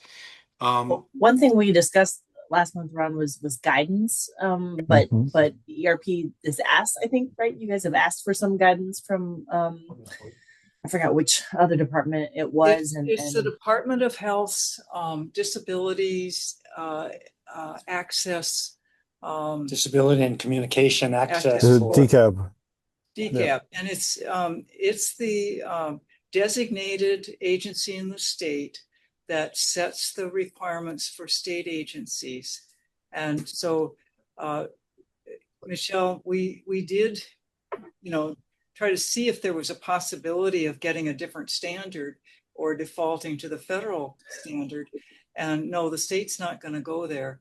And part of it is, and this won't surprise any of you, there are disabilities rights advocates that feel very strongly about, their ability to access documents and any other form of communication. And so, they're willing to file suits to make sure that that's, not taken away from them in any way. So I wish, I hear you. I wish we could be more flexible, but we're not the entity with agency in this regard. Your rules don't talk about a standard, though, do they? It just said ADA compliant, but actually we were thinking of changing that submittals must be compliant with ADA after we did that, we realized that we probably should refer to the state's standard, which has got some incredibly complex acronym and verbiage. But I think rather than the federal ADA thing, because apparently the standards aren't the ones that we have to use here in the state, we would refer, but it would just refer to this title of the standard, not go into detail of what those standards are. Well, I guess we'll just see what happens. What we talked about, I mean, didn't come to any resolution to. I think that the more guidance we can provide people, like this is how you meet accessibility. I feel like that's the conversation we have, right? Every time we submit a document to ERP and say it passes, on our side, and the state says it doesn't pass on their side. We have this really long, back and forth, interaction to figure out how to make it. And so I think the more guidance the state can provide and say, you'll meet it if you do this, right? We'll take that guesswork out. Whether people can do that or not. Put a link on our website to DCAP, to the Disabilities and Communication Access Board's checklist. And that would make it easier for applicants who want to submit something for the environmental notice to access that checklist. I would think that might work. And actually, we've proposed, at least as an announcement in the notice, to have that, but certainly that could be maybe embedded in the rule itself. No. Sure on the website, I think on the website would be better. I mean, yeah. I mean, echoing what Michelle has said, the more the state can provide guidance of how to be compliant, the easier it will be for people to try to understand what compliance really means, and then how to take that action, right? Similar to if you were to go and look at the federal websites, right? There are several locations where they have, not several locations, the website has several links related to the accessibility standard, Section 508, and other things like that. So providing guidance, and DCAP has its own guidance, I think would help with people understanding how to be compliant. But then I think it's also what's going to happen is like what happened in physical design, right? When you had physical design, ADA came out, and then there were the accessibility guidelines. Then the industries started to adjust to how to be compliant with those. It's going to happen the same with electronic documentation, right? There will be an evolution over time to be compliant, and I guess I'm not sure how really difficult it would be if you have the understanding of what compliance means, and then you design your document from the beginning for that type of compliance. So some things, I think, Ron, that you have mentioned, complex tables, complex graphics, and things like that, inherently may not be accessible to individuals or groups. And so the then generation of that content would evolve and change to be more accessible. So the design of the document will change, right? The design of the graphics, right? The design of the tables, right? And so you may have more tables, less tables. The way the information is conveyed will evolve so that it is accessible. And what has occurred over time when the physical environment has been adjusted to meet the ADA accessibility guidelines, increased accessibility helps everyone. It doesn't just help those who need that modification or accommodation, right? And then there are ancillary benefits that occur by implementing accessible design, things that people had not even thought of at the time. maybe may not have thought of at the time that the guidelines were developed. I wish I shared your optimism. I think we're going to have to get rid of maps in documents. Hey, Ron, you can call Art Buto in our GIS program and Mhm. ask him how he's going to be handling that.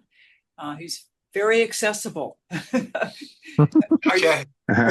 are you familiar with Arthur Buto? No, I'm not. I'll Okay. call him tomorrow. Yeah, Um, he's and our that's at GIS at Planning, Office of Planning, OPSD.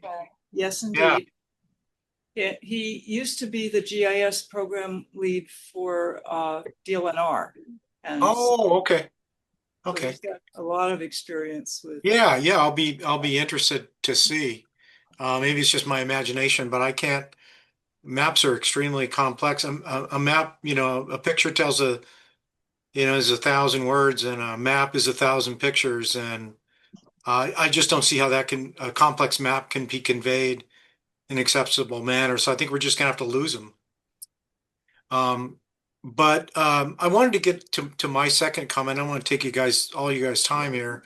And that's on page 17 of 59. And I'm just wondering how one distinguishes a changed project from a new project.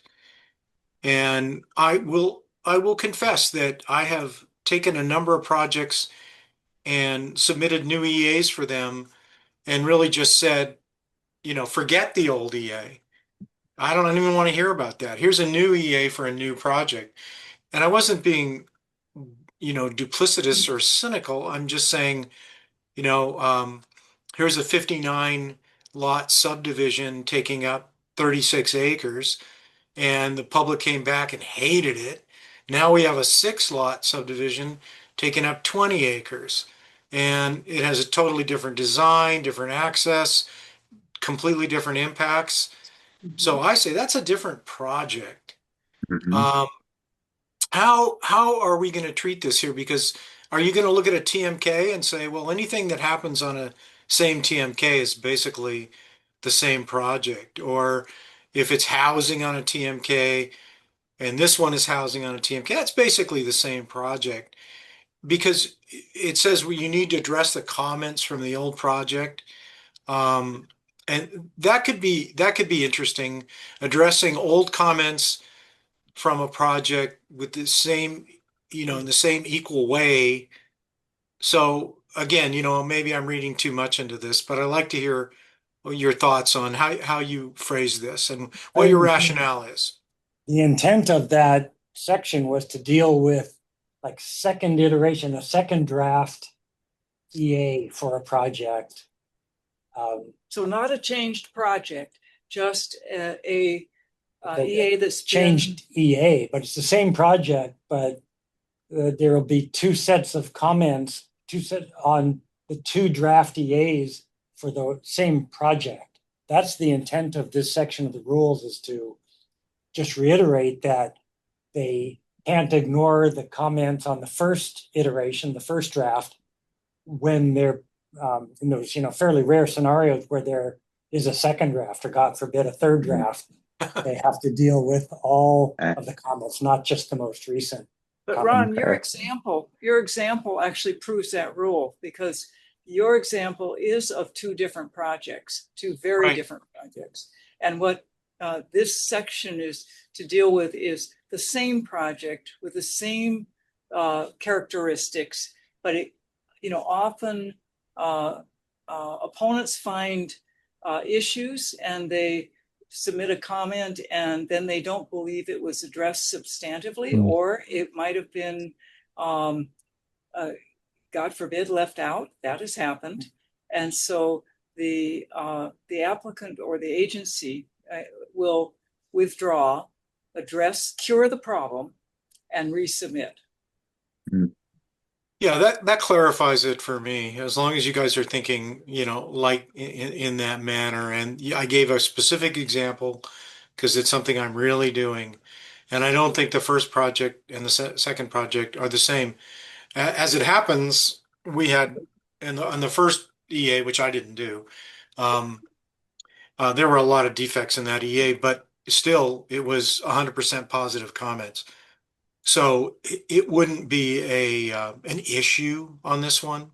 So, but I could see this happening on other ones where, you fix things and then you're answering comments that don't relate to the project as it's currently proposed.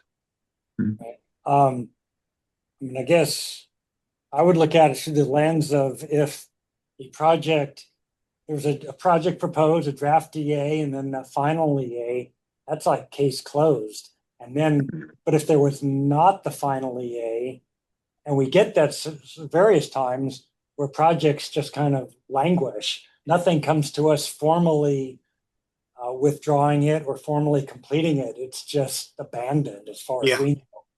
And then, theoretically, a different project, another project gets proposed and a new EA is sent. Yeah, I suppose there's a gray area. They're both still, in theory, alive, and we would love it. And we've said that people need to tell us if they withdraw or close it, but we can't enforce that. That's not a capacity that we have. Maybe the council members could think of some wording revisions that they could recommend to us that would clarify the point that Ron's bringing up. We're hoping for recommendations from council members. So if we were to say, to Ron's comment, to add language regarding EAs, Tom, that languish or abandoned, do you think it would be relevant to add language to say, if you have submitted an EA and, it's not going to run through its process and the applicant will withdraw the EA document or whatever document it is so that there's formal notice? Well, the rules certainly provide for, and there's language that speak to the ability to withdraw a document, but we can't force someone to go through that process. And Ron, you may know if the last time there probably was some discussion of how long a draft EA can kind of languish before it is considered dead. But there was never any language in the rules that was proposed to implement that concept. What is it came up, yeah. Right. But I get it, it's tricky to say how long is too long. When a draft EA, there's a bigger question of when a final one is still valid, but the notion of killing the draft one, that's a tough one for the agency. It's kind of the proponent, it's on them to pull the plug and tell people, but if they don't, we're so kind of reactive, we just sit here and wait for things to be submitted. Okay, well, it helps me. I mean, I might try to take a shot at it. And I think Michelle is probably almost the best person in the room to draft the language, and since she's defenseless right now on her iPhone. Nice, Ron. Thank you. Thank you. Well, my final comment had to do with. Can I comment on this discussion? I guess because I've gone through this before with my other projects where we had to publish a second draft. I'm not sure we went to a third draft, right? And I guess in that particular situation, it seemed pretty straightforward to me, right? We just labeled it a second draft, right? And those things do occur. So I guess from my personal experience, it doesn't seem, and that was a pretty complex, very large project. It didn't seem that complicated to me to publish a second draft EIS, not an EA, it was an environmental impact statement. And I think if the project had substantially changed, like in your example, I think that's again what Mary Alice is saying, is not this particular section of the rules is not addressing a different changed project, just a changed document, Yeah. right? And in those cases, I think I agree with what ERP is saying is you want to identify that it's another submittal, right? And then you want to make sure that the agency or the group or organization that's preparing or publishing that additional document is addressing all the comments up to that submittal. And I guess I don't know. I appreciate your comment, but I'm not sure I can't see how uh, it'll be a major issue. No, If it's not with this interpretation. Jay, I just want to yeah, ask you, did you address all the comments from both draft EISs then in your second document? yes, we had to. It's really Yeah. in the final document, because that's where the comments from both drafts would have to be. True. So Yes. you had comments from both documents and you took them all in. Yeah, we took in all the comments and addressed all the comments into the final EIS. Mm-hmm. So we took it all the way through. We did we had comments on the first draft and we did try to we could address some of them in the second draft, but due to the nature of some of the comments, we were unable to address all the comments from the first draft. And we needed to wait for some of the comments required additional studies. That's what ended up on our project. And so we could not answer or respond adequately to the comment until we were able to conduct those additional studies. Those comments were, okay, that's valid. That was a valid point. We need to do further analysis to be able to address that particular comment. And then those we had to wait until the final EIS when all the additional studies were completed to adequately address those. That really is kind of the intent of why there is this notion of a second draft EIS, something. Basically, a comment would have come in on the first draft that, hey, you didn't look at this area, you need more study. And they go, yeah, you're right. And they did the study. And then that new information deserves public review, but it wasn't in the first one. So the way to get public review is through a second draft. And then you get the public has a chance to comment on this new information. And that's really the intent of the system working in a complex way. Yeah, and it worked. That system worked, or the system worked. Good to know it does sometimes. And it wasn't a foregone conclusion either, right? We had to have a discussion of did it merit the additional submittal, and working with our particular client, we agreed the nature of the comment and the nature of the analysis required. We wanted to go through that process, what you're saying, Tom, make sure the public had disclosed the information and the public had an opportunity to make comment on it, whether they did or not, right? I don't remember. Yeah, they should have that opportunity. We fielded questions from consultants and agencies on that. When does new information warrant going out for public review again? That's essentially a subjective call the agency needs to make. When does a comment on a draft when does a response to that comment really create another round, or when is it just adequate? So, and that's just subjective, use your brain kind of a determination and understand the purpose of the system. Hope you don't get sued.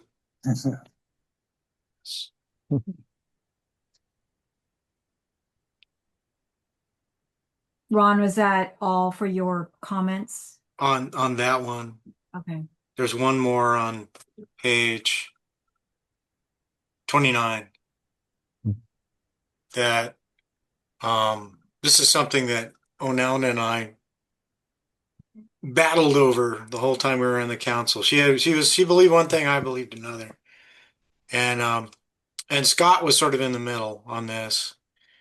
And that is that I think that the bottom line is that I think all agencies, regardless of whether they have an updated list or even a list at all, should be able to take advantage of de minimis exemptions. Because it's impractical for them not to. A de minimis exemption, for example, would be when they bought some paper clips. They should be able to not have to do an exemption notice. That's my point.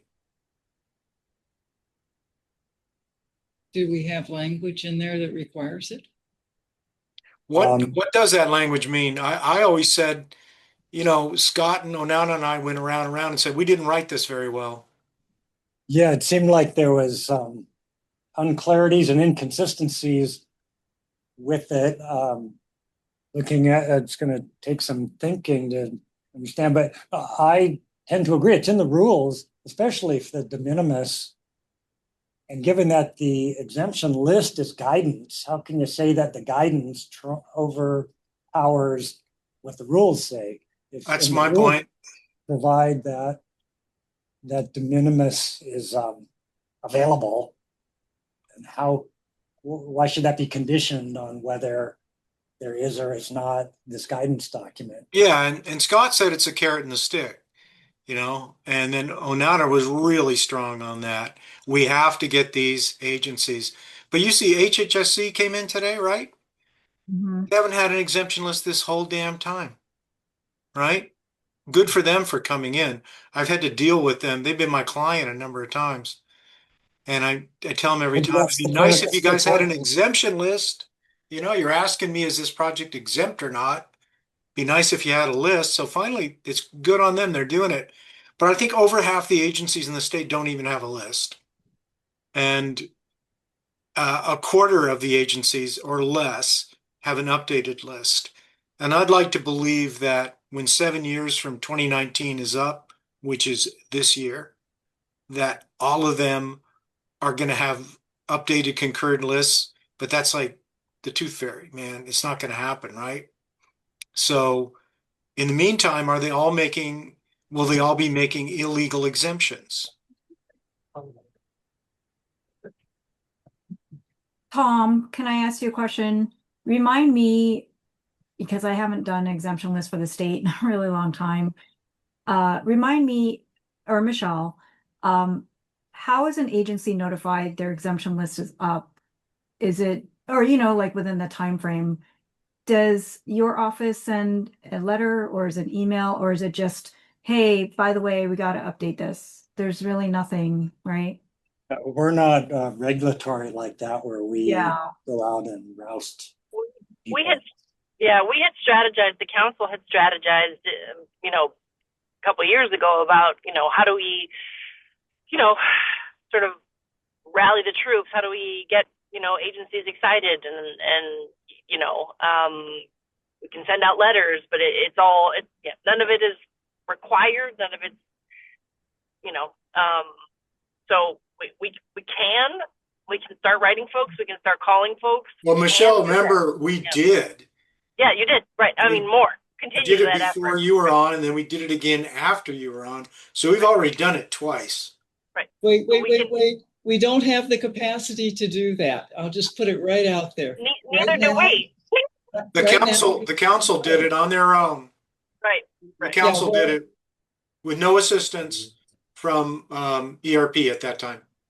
So here's my read on it is, well, I remember when I worked for DLNR and, we at OCCL used to use the exemption list all the time. And so it's those agencies that are using those lists the most that I think are coming in and updating their lists. And then it's the agencies that don't know or don't think that they need to is what we're not seeing. So maybe we do at some point an information session about, how I think we did this with exemptions last year at HCPO, but maybe a little bit more fine tuning to those other agencies that why do you need to apply?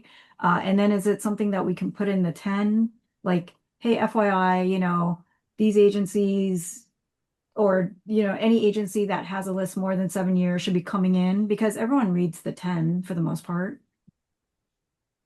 That's good news. Yeah, I mean, that definitely All was, the cool that was, people do.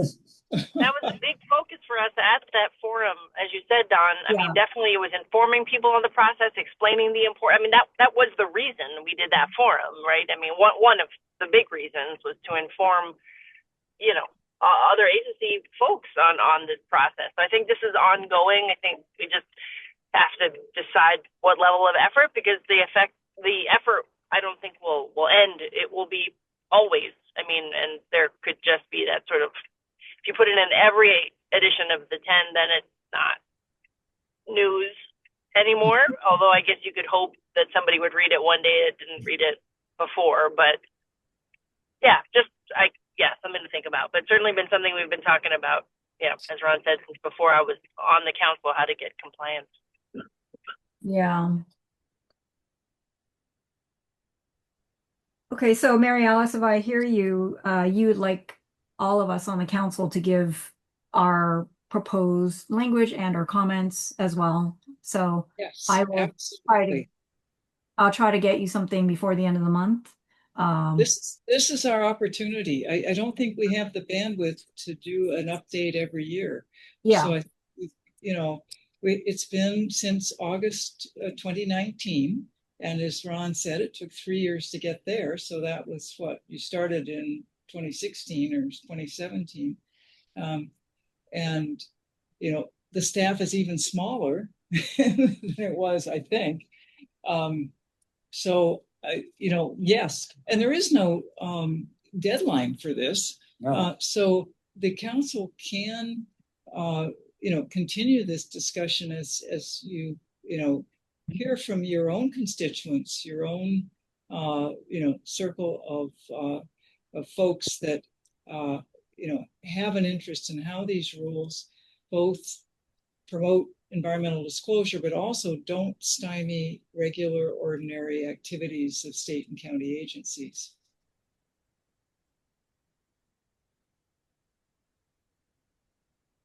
Mark, you look like you're ready to say something. Member Gordon, are you? Nope. You're muted. You have to unmute yourself. Keep unmuting. Unmute, there it is. All right. Good. Now We couldn't hear Now it's you. frozen. Yeah. Damn. Uh-oh, the auditory added so much bandwidth that Yeah. Just getting back to that last point, Ron, as you know, the exemption section of the current rules was the biggest change from before.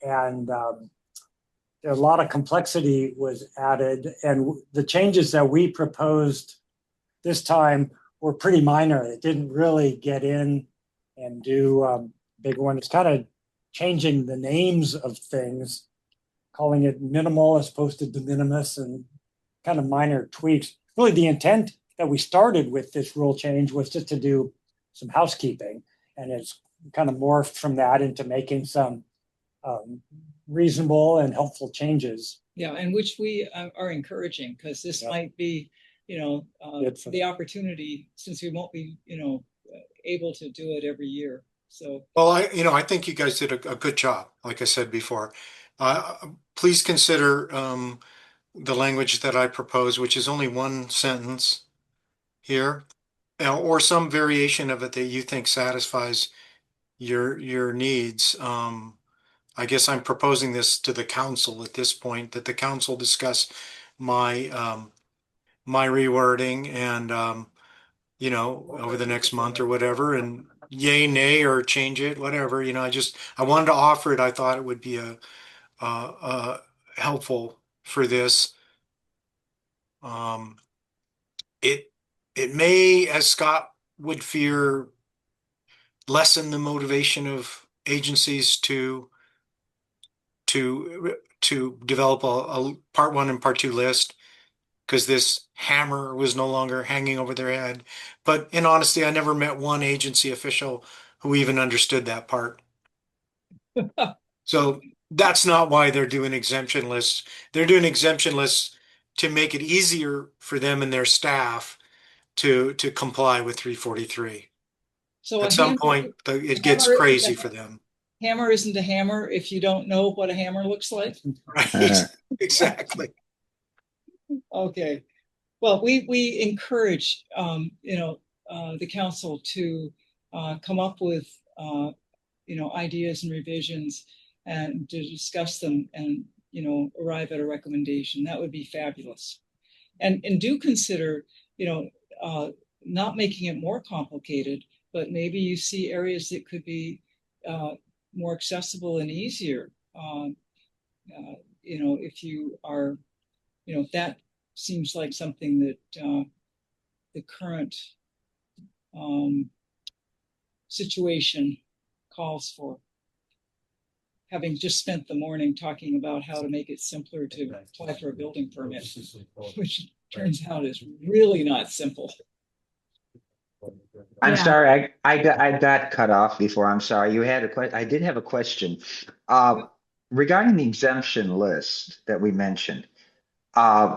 You said there is no regulatory requirement that they update their exemption list. Is that correct? No, well, actually, I think it's that they don't have a requirement to do an exemption list, but if they do have one, then they have to update it. Yeah, which is a little quirky how that came to be the scenario, but yeah, that's. If they do have an exemption list, you said they have to update. Is that a regulatory requirement that they have to? It's not in the law. It's something that the prior council made a recommendation. It's in the rules. Yeah. But it's not in the law. It's in the rules. It's not the statute. Yeah. In the regulations. So it is something that the council could recommend taking out because it doesn't involve a law change. Which only also, if they have a concurred updated exemption list, presumably, this is Scott and Onana's interpretation, that privileges them to utilize the de minimis exemption.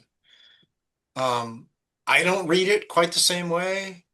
I don't either, the way I read it was from when I was wearing the hat of Deputy Director of DBED, and one of the agencies would come in and say, who doesn't normally do projects, would say, okay, what do I need to do? And I'd say, we need to make a determination whether this requires an EA or fits into one of the exemption types in what, Exhibit A?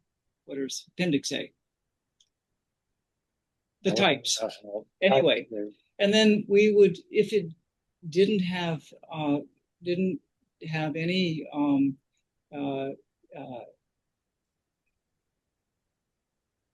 environmental impacts, then effects, I think is the word that's being used, then we would write a note to file, which is not the thing that has to be produced in the 10, detailing why that project fit the types.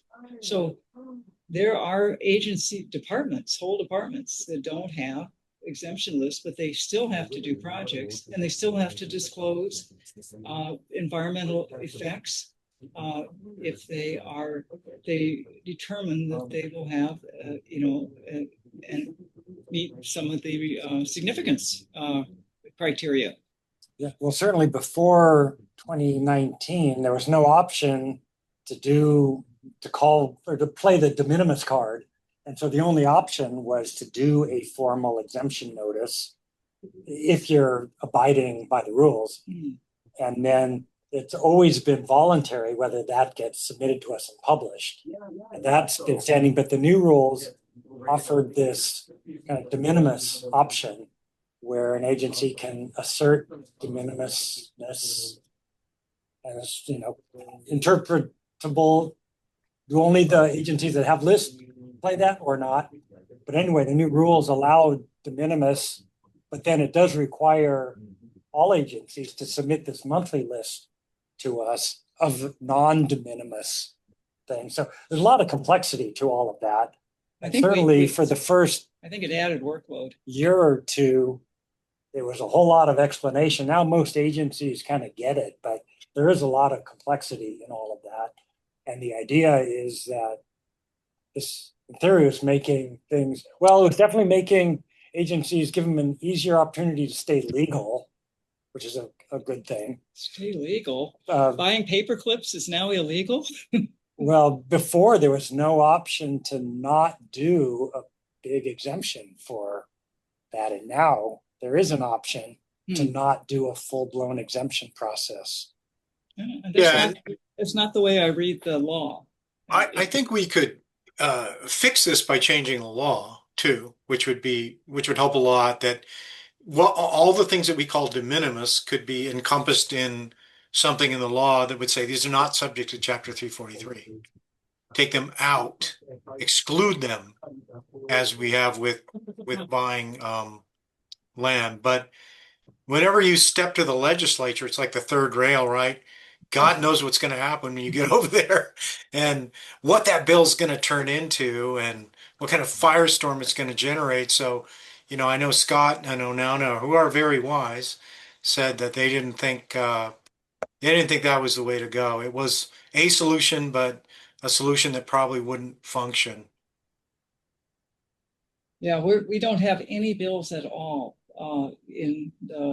submitted for this session, and that's been a administrative determination. So we won't have any bills coming out of our office.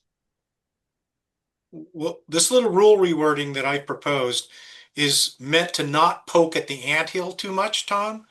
To just kind of keep things the way they are, easy. It's not the most elegant solution to the whole problem, even in the rules, but it just kind of minimally restructures it to take care of the problem that I think exists. I think you do too.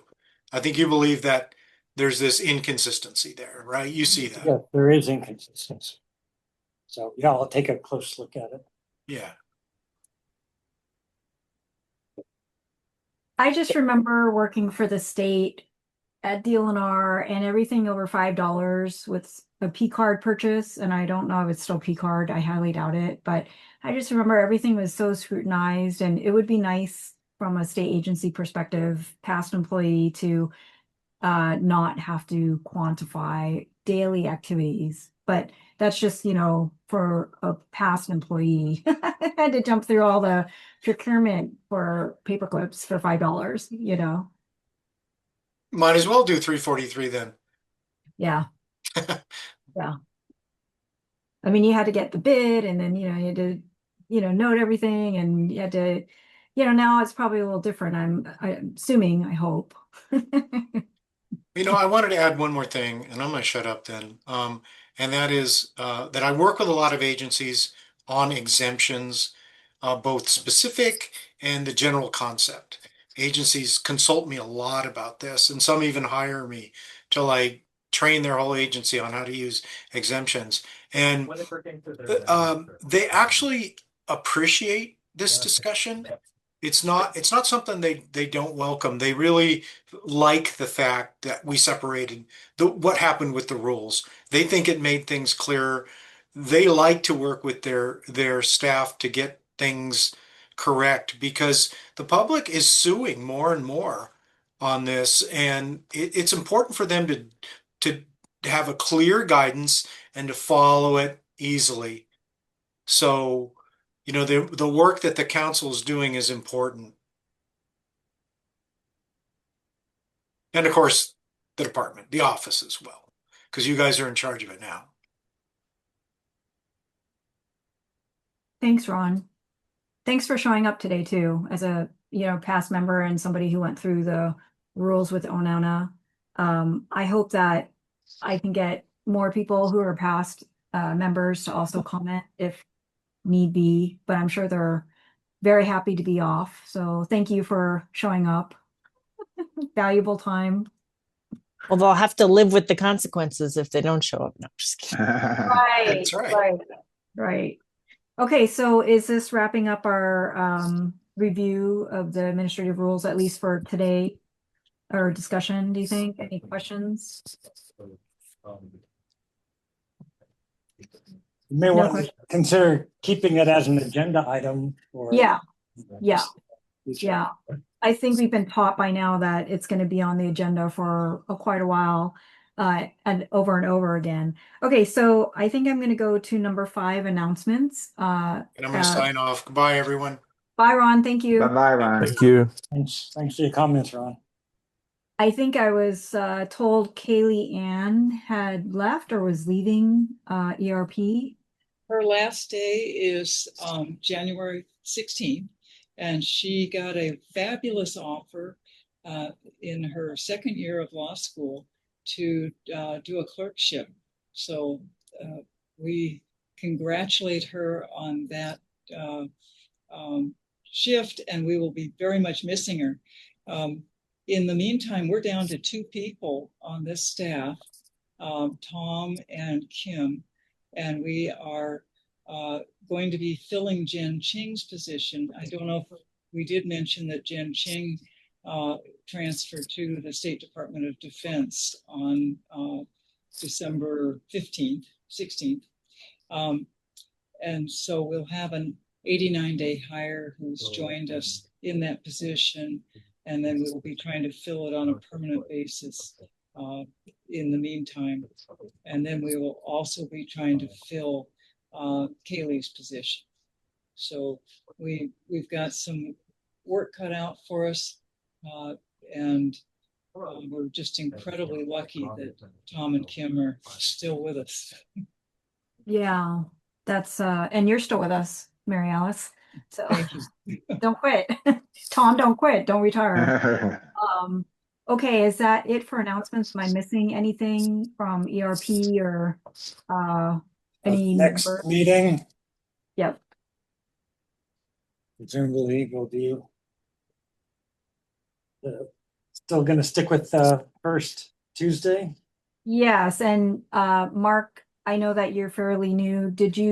We usually do afternoon meetings 1 to 3:30, but we've been open before to morning meetings, so everyone can say yes, no to AM, PM meetings. Yeah. Okay. Yeah, I kind of prefer morning. I can do afternoon, but just as a preference, I do prefer morning, but afternoon's okay. During the ledge session, it's more hopeful that we won't have testimony at legislative committees in the afternoon. Generally, they tend to start at 8:30, unfortunately for me. And so if you do want to move to mornings, that it'll ability to be there will be dependent. Legislators get the first call. Let's put it that way. I'm not available in the morning of the 3rd. Afternoon is better for me. Yeah, Well, afternoon is better for me as well.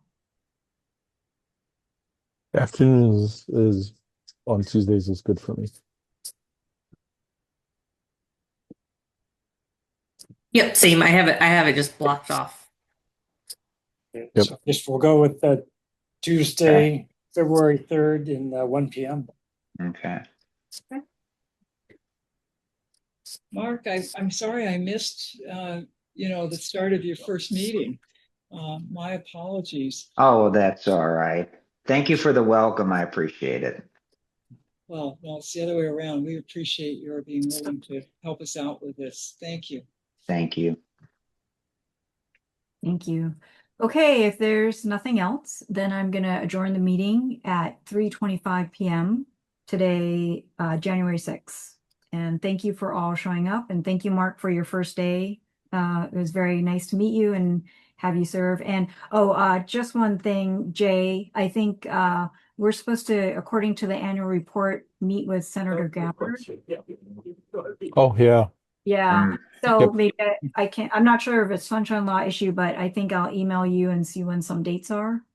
Sure. Okay, great. Yep. Yeah. All right. Thank you, You can everyone. Thank you. Sorry, Chair, but I think especially now that we have 5 folks that you can talk with Like you can email people, and scheduling is always exempt from, like, the Sunshine Law of rules say that you can always talk. You can always email everyone at the same time to talk about scheduling. It's just you're not supposed to talk about content of issues. So Yeah. you can always email the whole group all at once to talk about scheduling, just to make your life and everyone's a little easier. Yes, and I appreciate that. It's just I'm so trained by the state with FOIA and lawsuits that I prefer to err on that very conservative one person email, which is kind of stupid, I admit, but you know, it saved my butt a number of times. Yeah. Mm. Yeah. So anyway, thank you all. Mary Alice, thank you Thank you. and Mark, thank you again. I appreciate it. Thank you. Appreciate it. Yeah. Okay. Welcome. Yes. Thank you. Welcome, Mark. Thanks. Thank you. Thank you. Aloha. Thank you.